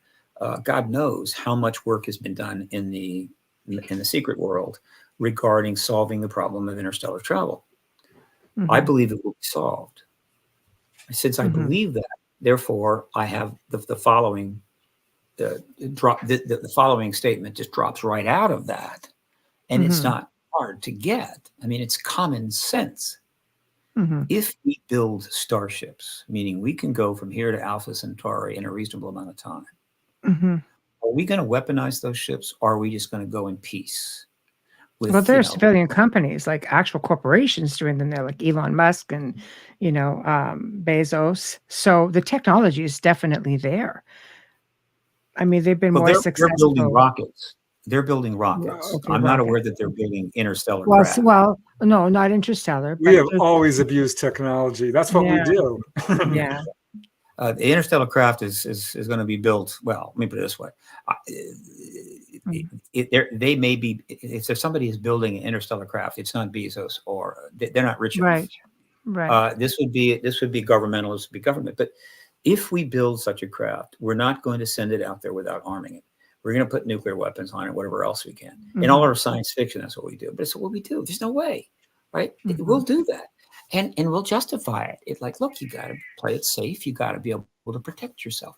And so at some point, some defined point in the future, which I don't think is far away, I think it's before 2050, frankly, at some point, we're going to be able to fly out of our solar system with a bunch of nukes on a ship, which means that we become a problem for the entire area around us. Not the entire galaxy, but the area around us. We're a problem. 100%. Some idiot humans are going to turn up, and some stupid idiot going to launch a nuke because he's what? And so we become a threat for the first time. We're not a threat to anybody outside this planet. Period. Zero. Okay, until we launch those ships. And so my thinking is that in terms of the ET timeline, they have a certain latitude of what they may or may not do. But once we build those starships, they will intervene. That is the time frame. And if it's before then, fine. But they're not going to sit back and let us build those ships and fly out of the solar system. Every ounce of logic that I have in my brain says absolutely not. And if you turn it around, if you were if humans were advanced and we had star travel and we were circling a planet in the Centauri system, and we saw a planet that was on the verge of that was loaded with nukes and behaving the way we do, about to develop star travel, do you think that we would go, well, what can you do, and just head on back to Earth and say, gee, I hope they don't find out where we are? No, they're going to contain us, keep us in one space. This is why so many researchers have said modern age of UFOs coincides exactly with the atomic age. That's when contact really ramped up to a huge level. It is not an accident. It is not an accident. And so there's a lot of talk about how we're quarantined and quarantined. We're not quarantined. But when we build nuclear, when we build starships, we will be quarantined. Okay. Now, so that's the time marker, and it's close. All right. So until then, we're not a threat to them or anybody else outside our system. And so they can kind of play it as they want to. And then the only issue is, do we get disclosure first or do we get nuclear war? That's why I created the paradigm clock some 26 years ago. Paradigm clock is disclosure at midnight. Capital D disclosure, confirmation. The paradigm clock's about to hit midnight. Doomsday clock is nuclear war. The doomsday clock is closer than it's ever been. I think it's at 90 seconds. The closest it's ever been in all these 77 years. It was created after Hiroshima. 90 seconds. And so it's a race. Now, do the ETs care about this race? I'd love to know. I would love to know if it's a factor to them. It may be, if you guys really want to do it, what the hell? The universe is very old. The Earth will survive you. You'll kill a lot of species off, but millions more will return. You'll be gone. Everything will be grown over. We'll come back in a couple thousand years, see what's going on. The planet has a way of healing itself. It's done it many times. Well, they do care. We know this from firsthand contactee accounts. This is the message they give almost all contactees. So this is a very complicated dynamic. And the only reason that I simply will not push the idea that they'll stop this war, if it happens, is that it discourages people from pursuing diplomacy. It discourages people from taking human action on this. Not that we're doing much, we're not. But the last thing I want to do is make it easier for people to say, what can you do? And by that, I'm talking governments. What can you do? All right, how are you going to stop? It's going to happen. It's going to happen. Or the ETs will turn them off. It's okay. So let's invade this or invade that or be assholes even bigger than we have been. I don't want to help that. But, it's like, it's nice to have at least the possibility they might intervene just in case. We've almost had a nuclear a nuclear event on several occasions when at the last minute, the commander of a base or commander of a submarine somehow made a decision, don't do this. So we've never had that accidental event. And so we don't know what prevailed. Yeah. Yeah. It could be that if in the case of one of the Soviet events, when they mistook, in one case, it was a missile being shot out by one of the Scandinavian countries to test something, nothing big, but some of their systems interpreted it as having a Russian trajectory. And one of the bases south of Moscow basically got the clearance. Somehow the clearance went through. We're under attack. Launch. And the base commander, the guy that ran that facility, couldn't bring himself to do it. He didn't trust it. He didn't, there was a logic to it he didn't like. And so he did not launch. He had the clearance to launch, but he didn't do it. And subsequently he went back to Moscow, and we learned later that he wasn't punished. He had a life. He had work, and he lived out a life, and he wasn't punished. Ultimately they realized, thank you, appreciate that. But what if he launched? He would have launched a number of missiles, probably 8 or 10 or 12. They would have hit 2 or 3 cities. And then the question would be, the Russians would then go, wait a minute, this was a mistake. It was a missile out of Denmark. We fucked up. We're so sorry. Now, this is the whole theme of failsafe. I would invite every single person that hears this, anybody else, go rewatch Failsafe. Watch that movie. That movie will get you. That movie gets right down to the fundamentals and makes it very real. It's a masterpiece, and it doesn't get played much, replayed much, because it's such a downer. It really is, but it's scary as hell. It's brilliant. Watch that movie. We are always dancing on the edge of failsafe. And so the question is, would we have stopped there and said, look, we've lost 3 cities, but let's stop. We're not going to destroy your cities, and then let's get together and end these nukes. And I don't know. I'm not optimistic. We've come that close. Now, the ETs could have prevented that. He could have launched 10 missiles out of that base south of Moscow, and ETs would have turned him off. And people, what the hell happened? What the hell happened?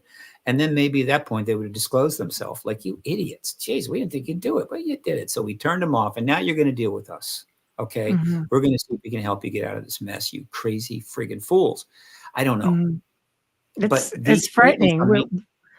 We're going to create our own demise, and disclosure better happen, because at the rate that we're going, we're not going to really be here to see it in its glory, The ETs that is why I'm worried about Warner taking the third option. That's why I'm worried about Warner taking the third option, which is waiting until after the election, after the inauguration. It's 4 more months. A lot can happen in 4 months. And things are very scary right now. So I'd like to get it done. Let's get it done. Right. And then what happens will happen. We will have done what we needed to do. We disclose the ET presence. It'll go around the world. Obviously, there's going to be a great deal of excitement and interest and what have you. It's not going to destabilize the arms race. No. And then if we go ahead and have a nuclear war, well, did the best we could. I'll have no regrets. But this is why I do what I do. Right. I was born, as I said, I was conceived 6.5 months after the nuclear weapons in Japan. I was born 6.5 months before Roswell, and somehow 49 years after that, I got into this, and I finally realized why. It's just, I've lived my whole life under the threat of nuclear destruction, mutual assured destruction, the whole life under the idea that mutual assured destruction will hold, and nobody is going to be stupid enough to launch a nuclear weapon. And yet I see year after year monumental examples of human stupidity. And so, yeah, I'm on Xanax. You know anybody that isn't on something? Do you know anybody that isn't taking recreational drugs or regular drugs or whatever, or doesn't have an upset stomach? I mean, do you know what the suicide rate is? The human race, except in the poorest of countries, is like, they're all mentally imbalanced in a sense. We're just stressed to the max. Unless you completely become oblivious to everything around you, which some people do, go live in a small place with no Wi-Fi and just stare at the ocean. And people want to do that. But unfortunately, there's less and less space for that. You can't really get away from this anymore. And if you're in a really poor country, you may not hear much about it. But then the next thing you know, everybody's starving to death, like in Yemen, or Sudan, Ethiopia, or whatever. And so even being away from it all isn't save you, because at some point, it catches you eventually in one form or another. So many countries have nuclear power at this point. So do you think what if something like Ukraine or Mexico disclosed? Do you think that is going to push the ball forward? Ukraine is busy. Mexico... the head of Mexico, Mexico's an important country. It has a huge amount of interest. So if the new female president of Mexico were to come forward and disclose and provide substantial evidence, it might be enough to trigger the chain reaction. It's possible. Mexico, unfortunately, though, is in an extremely difficult place right now. The cartels are getting very violent. 16 candidates. Imagine if this happened in the United States. 16 candidates were assassinated while campaigning in the last election. God knows how many. So the nation is in turmoil, but it's close. Canada, absolutely. UK, absolutely. France, Australia, Russia. It's been happening. China. Yeah. But they're waiting Germany. for the superpower to come forward now. Right? They are waiting for us. Right. In other words, they have always been waiting for us. And you may say, well, we don't what want about that. if ET comes out? Why, what about letting ET come forward and disclose? They just show up on. Maybe you should run for president, Steve. I know. Yeah. I'm way too old. Yeah. I don't know. They haven't. We can't count on that. We can't count on that. They haven't done that, and there's no reason to assume that they will. We should solve the problem, right? Again, well, I do not know how they view us.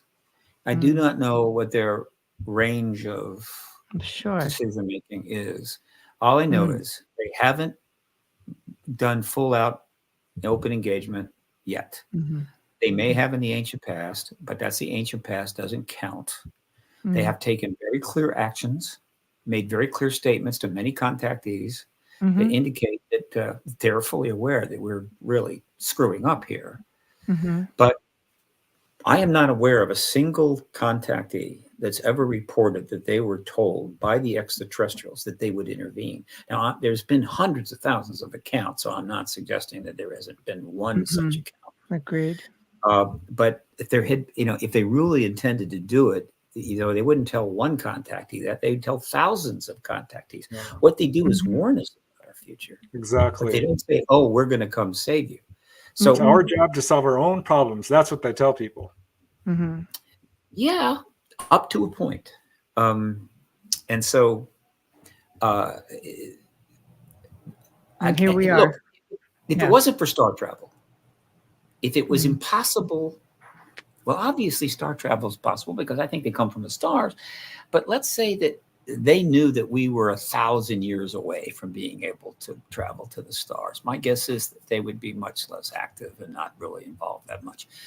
There is a direct tie as the way I see it, on one end of this history is the creation, testing, and dropping of the atomic bomb on human beings, our own species, not in the middle of the ocean, on men, women, and children, mostly women and children.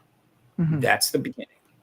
And on the other end of this is the same people that dropped those bombs on women and children are building starships that can leave our solar system.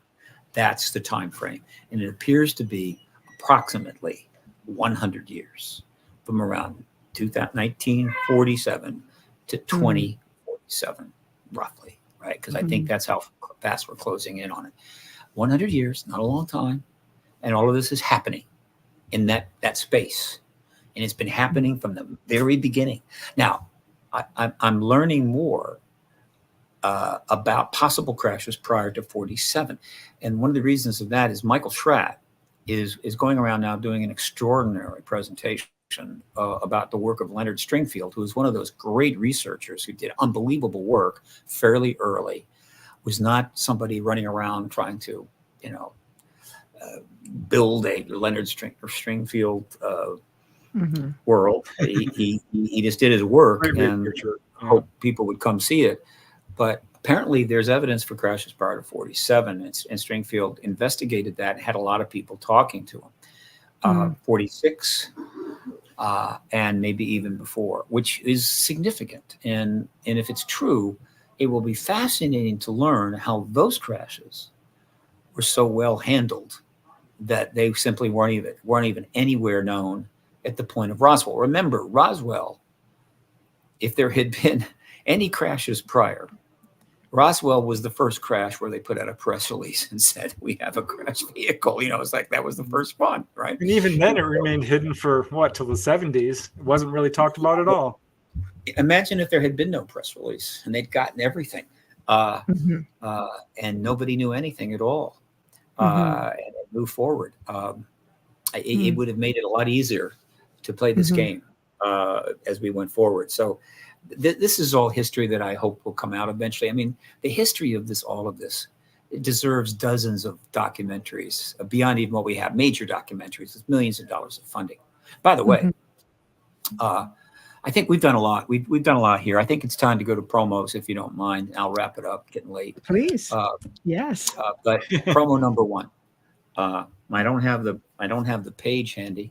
Might be able to get it, but the esteemed James Fox is in October going to put out his newest documentary, and it is called. Oh God, I'm having a blank again. It's called The Program. Okay, and I got a feeling it is going to be a blockbuster. Hang on a second. Let me see if I can do this. Let's see. Okay, I'm gonna share a page with you. 1 moment. Okay. Okay. Thank you. Coming on back here. going to share a page. Going to come down here.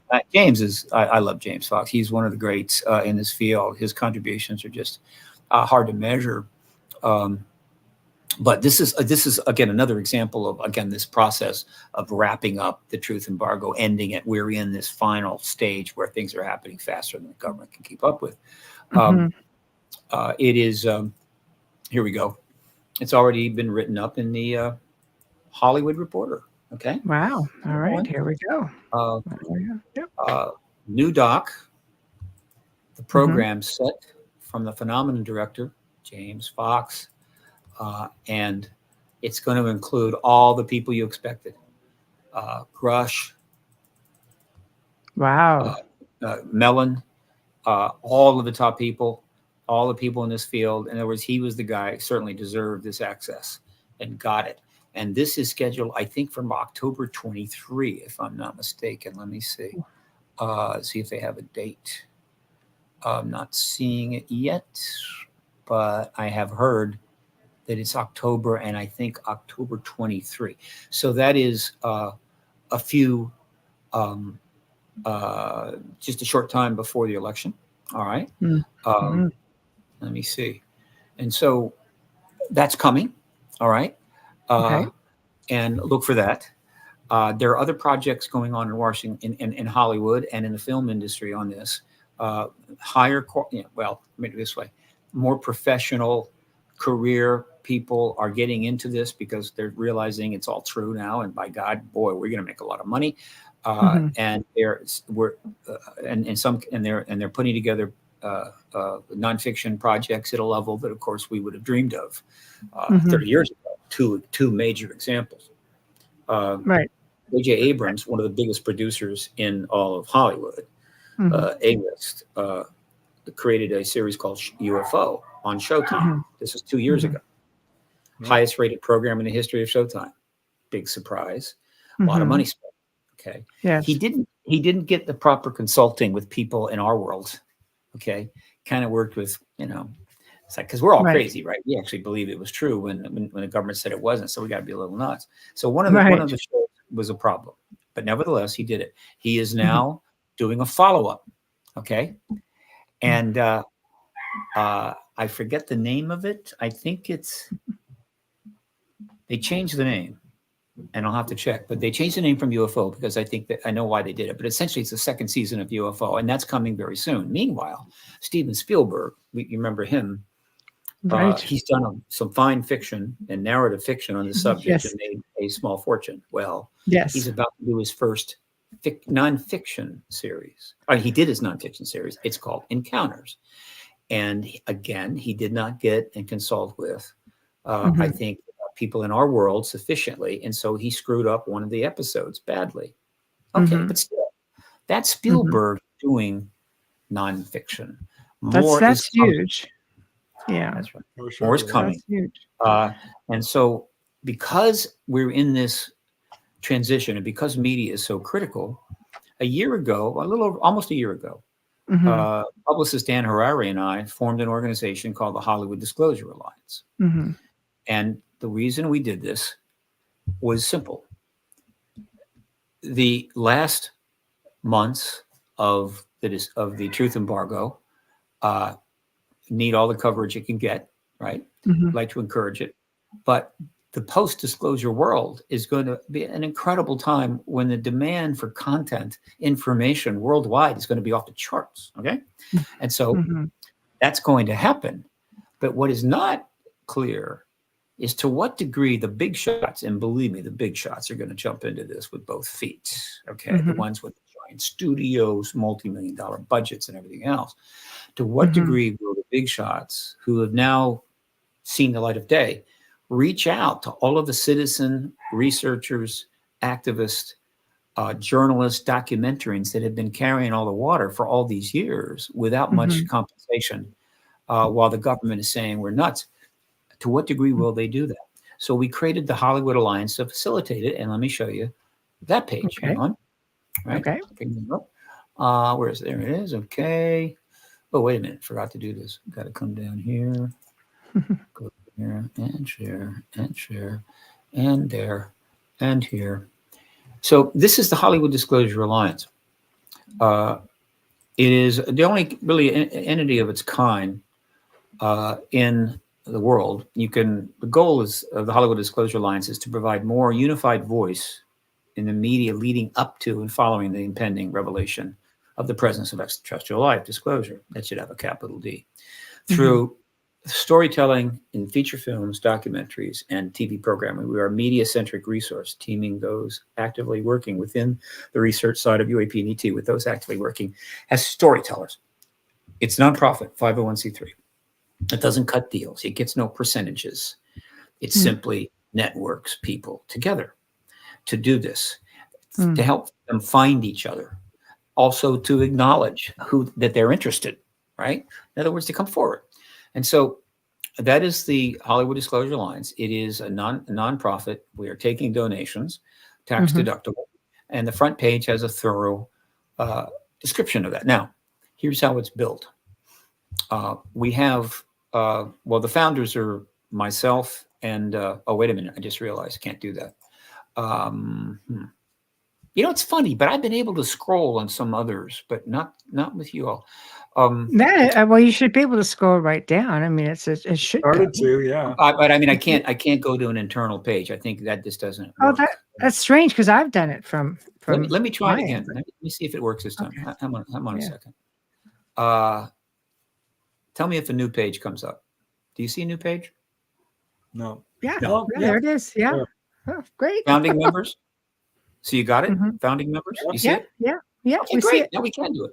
All right. Well, Fantastic. look, so we have two groups of founding members. One is the UAP ET group. Totally, now we have 174 total members. We'll have 200 pretty soon. And as I go down here, I'm sure you're going to see some people. Oh, Michael Carter, one of our frequent flyers here. Right. Yeah.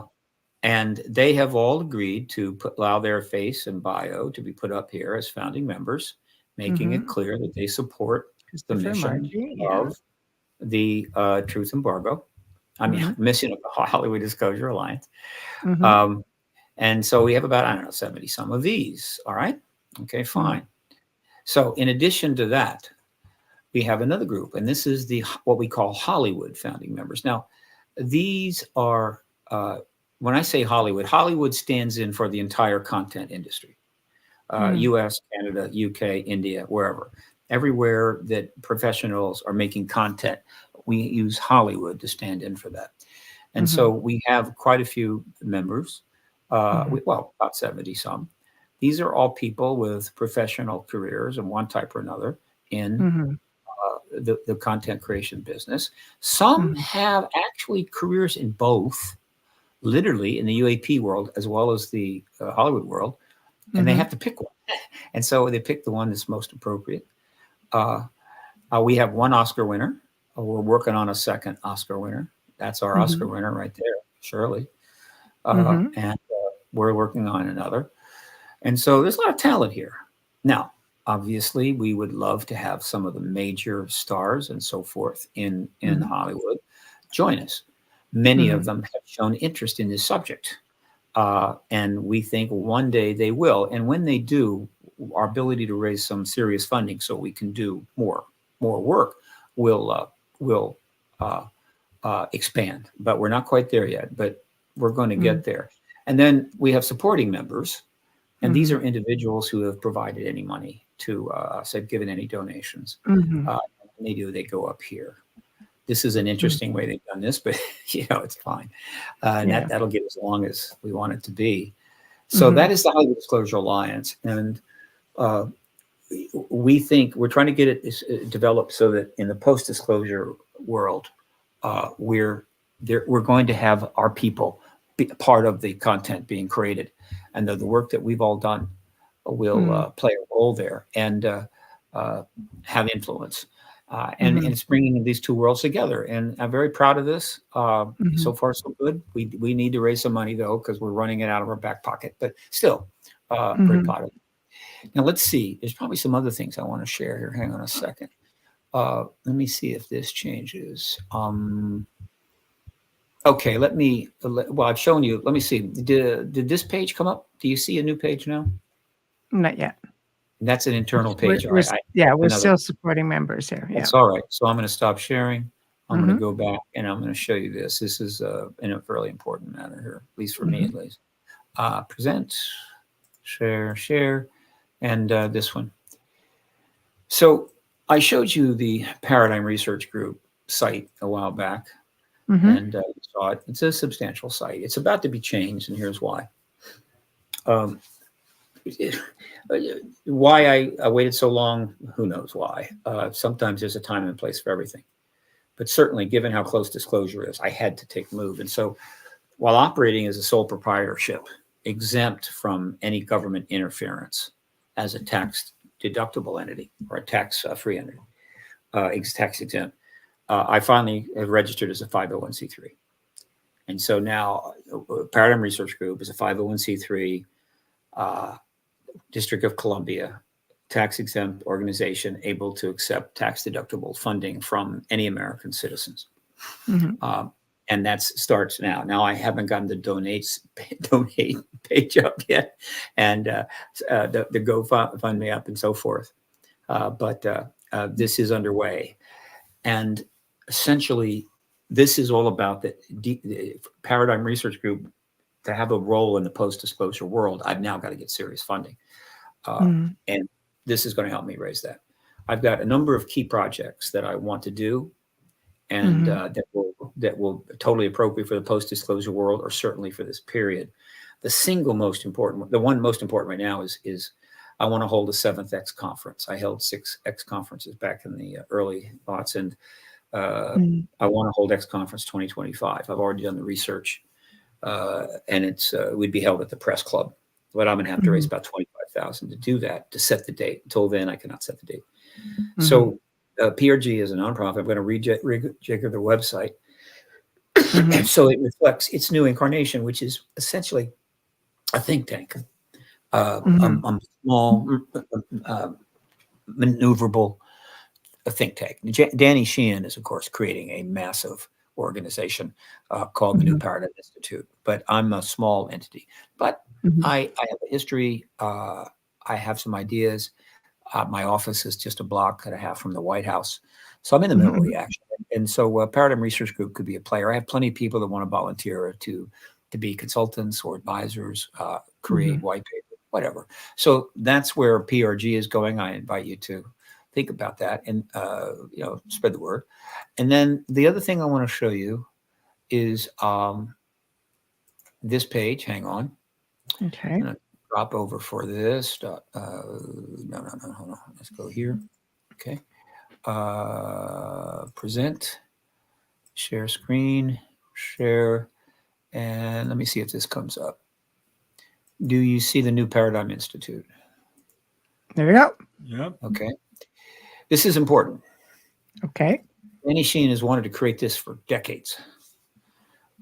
He got in this field back in 1977 when Jimmy Carter was doing his study. He then re-entered the field again when Stephen Greer was putting his stuff together and was counsel for Greer for many years. And then he's been involved in it deeply since. It's the last major, I think, thing of his life and his career, and it's significant. And so he finally raised some substantial money to launch a major entity.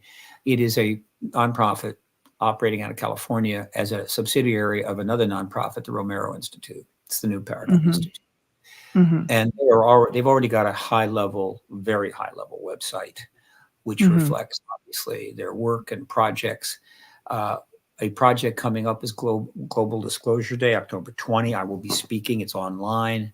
You can check that out. A lot of people are going to be participating in that. They're finding addition to the UN. They're going to do the first teach-ins, I think, of any consequence since the Vietnam War. The first one is at Yale, where they're going to bring some people in to speak to the faculty and students. And they're just projects after projects after project. They also have a project that's to try to get the Congress to pass the UAP Disclosure Act. And so this is the New Paradigm Institute, and it is a nonprofit. I really look, there are so many millionaires in this country. There's a lot of billionaires in this country. We have unbelievable group we have an unbelievable large number of incredibly wealthy people. And many of these are funding huge organizations. They're funding significant projects with huge amounts of money. I get that. And it's wonderful. That's good. We want that.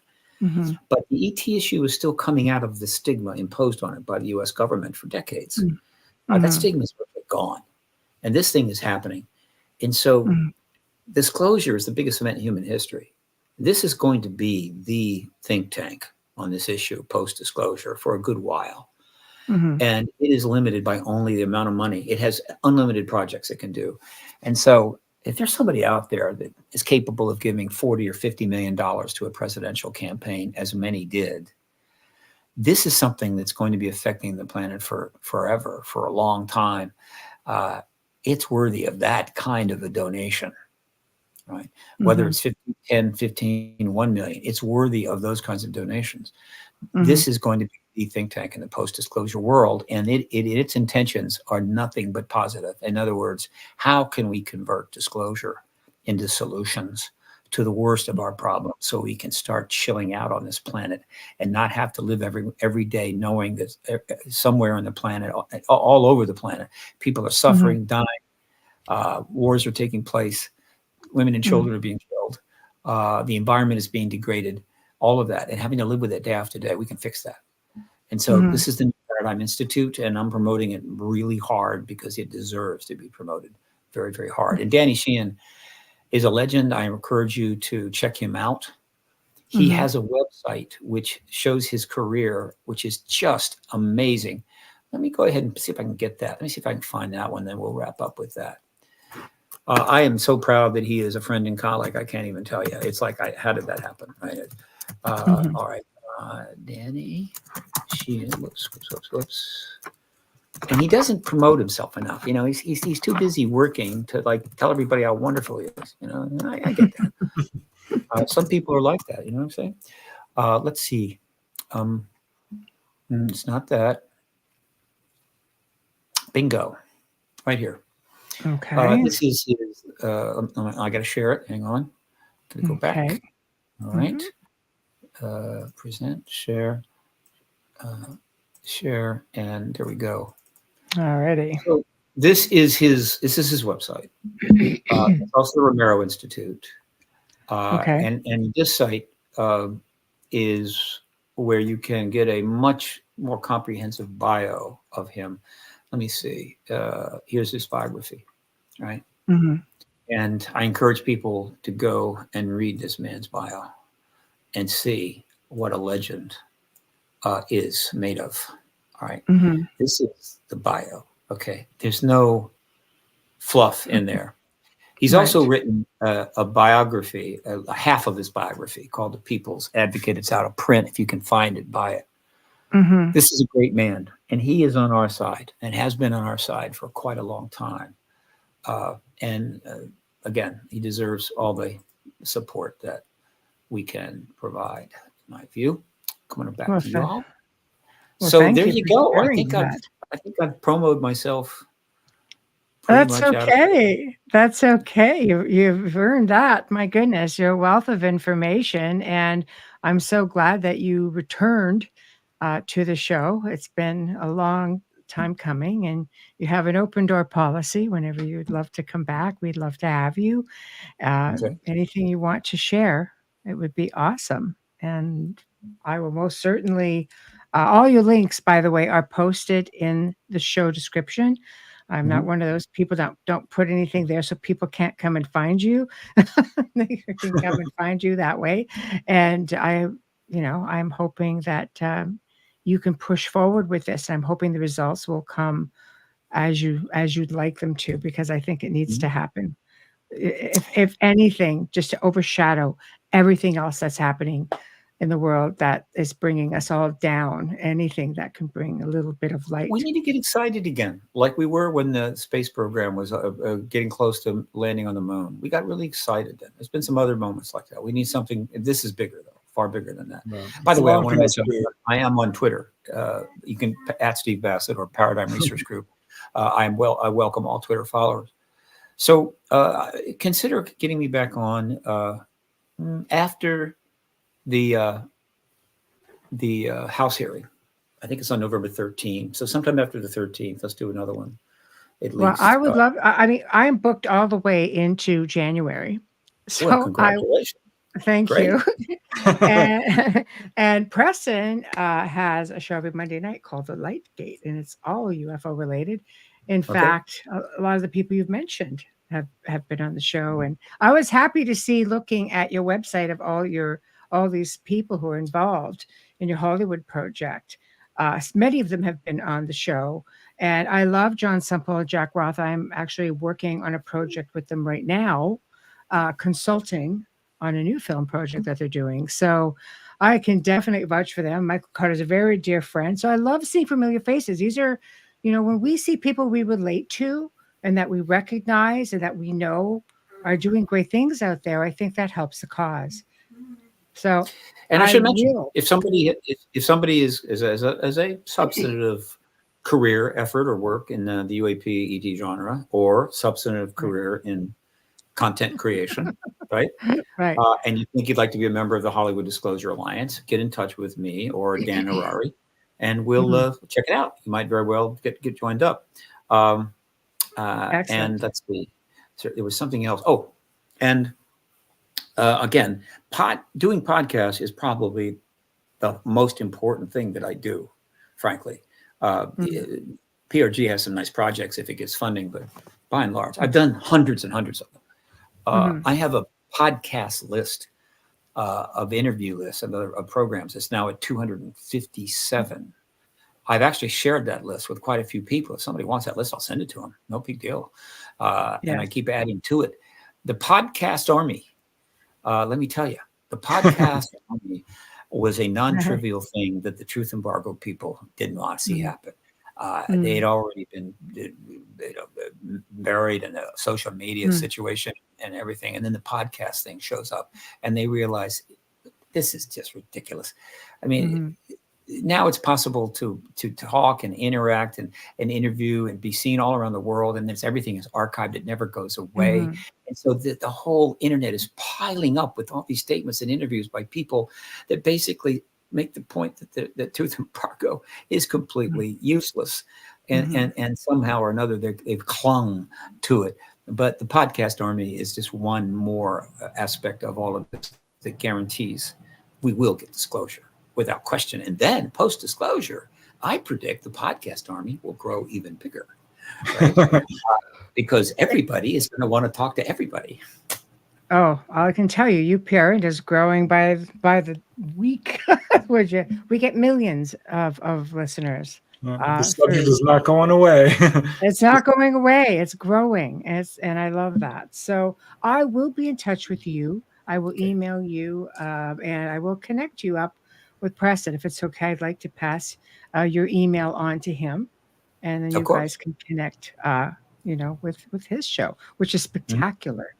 I'm not just saying that because he's a friend, because he is. And because this is my key work. If in most 90% of the time, if somebody were to call me and say, "Look, I just lost my guest, and I got to do a podcast in 10 minutes," this is particularly for live shows. Most of the time, I can just say, "Fine, I'll do it." So don't hesitate. Right.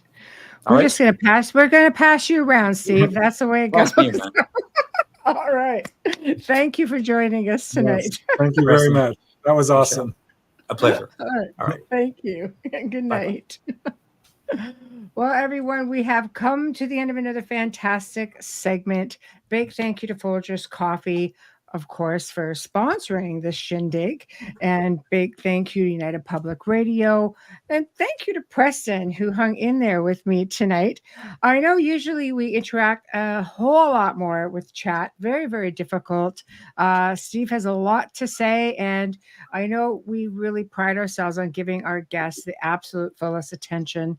So, of course, that's what we've done. But we've seen the comments. And I know Preston will probably go back and try to address as many as he can after the fact, because I know Preston. So big thank you to Stephen Bassett.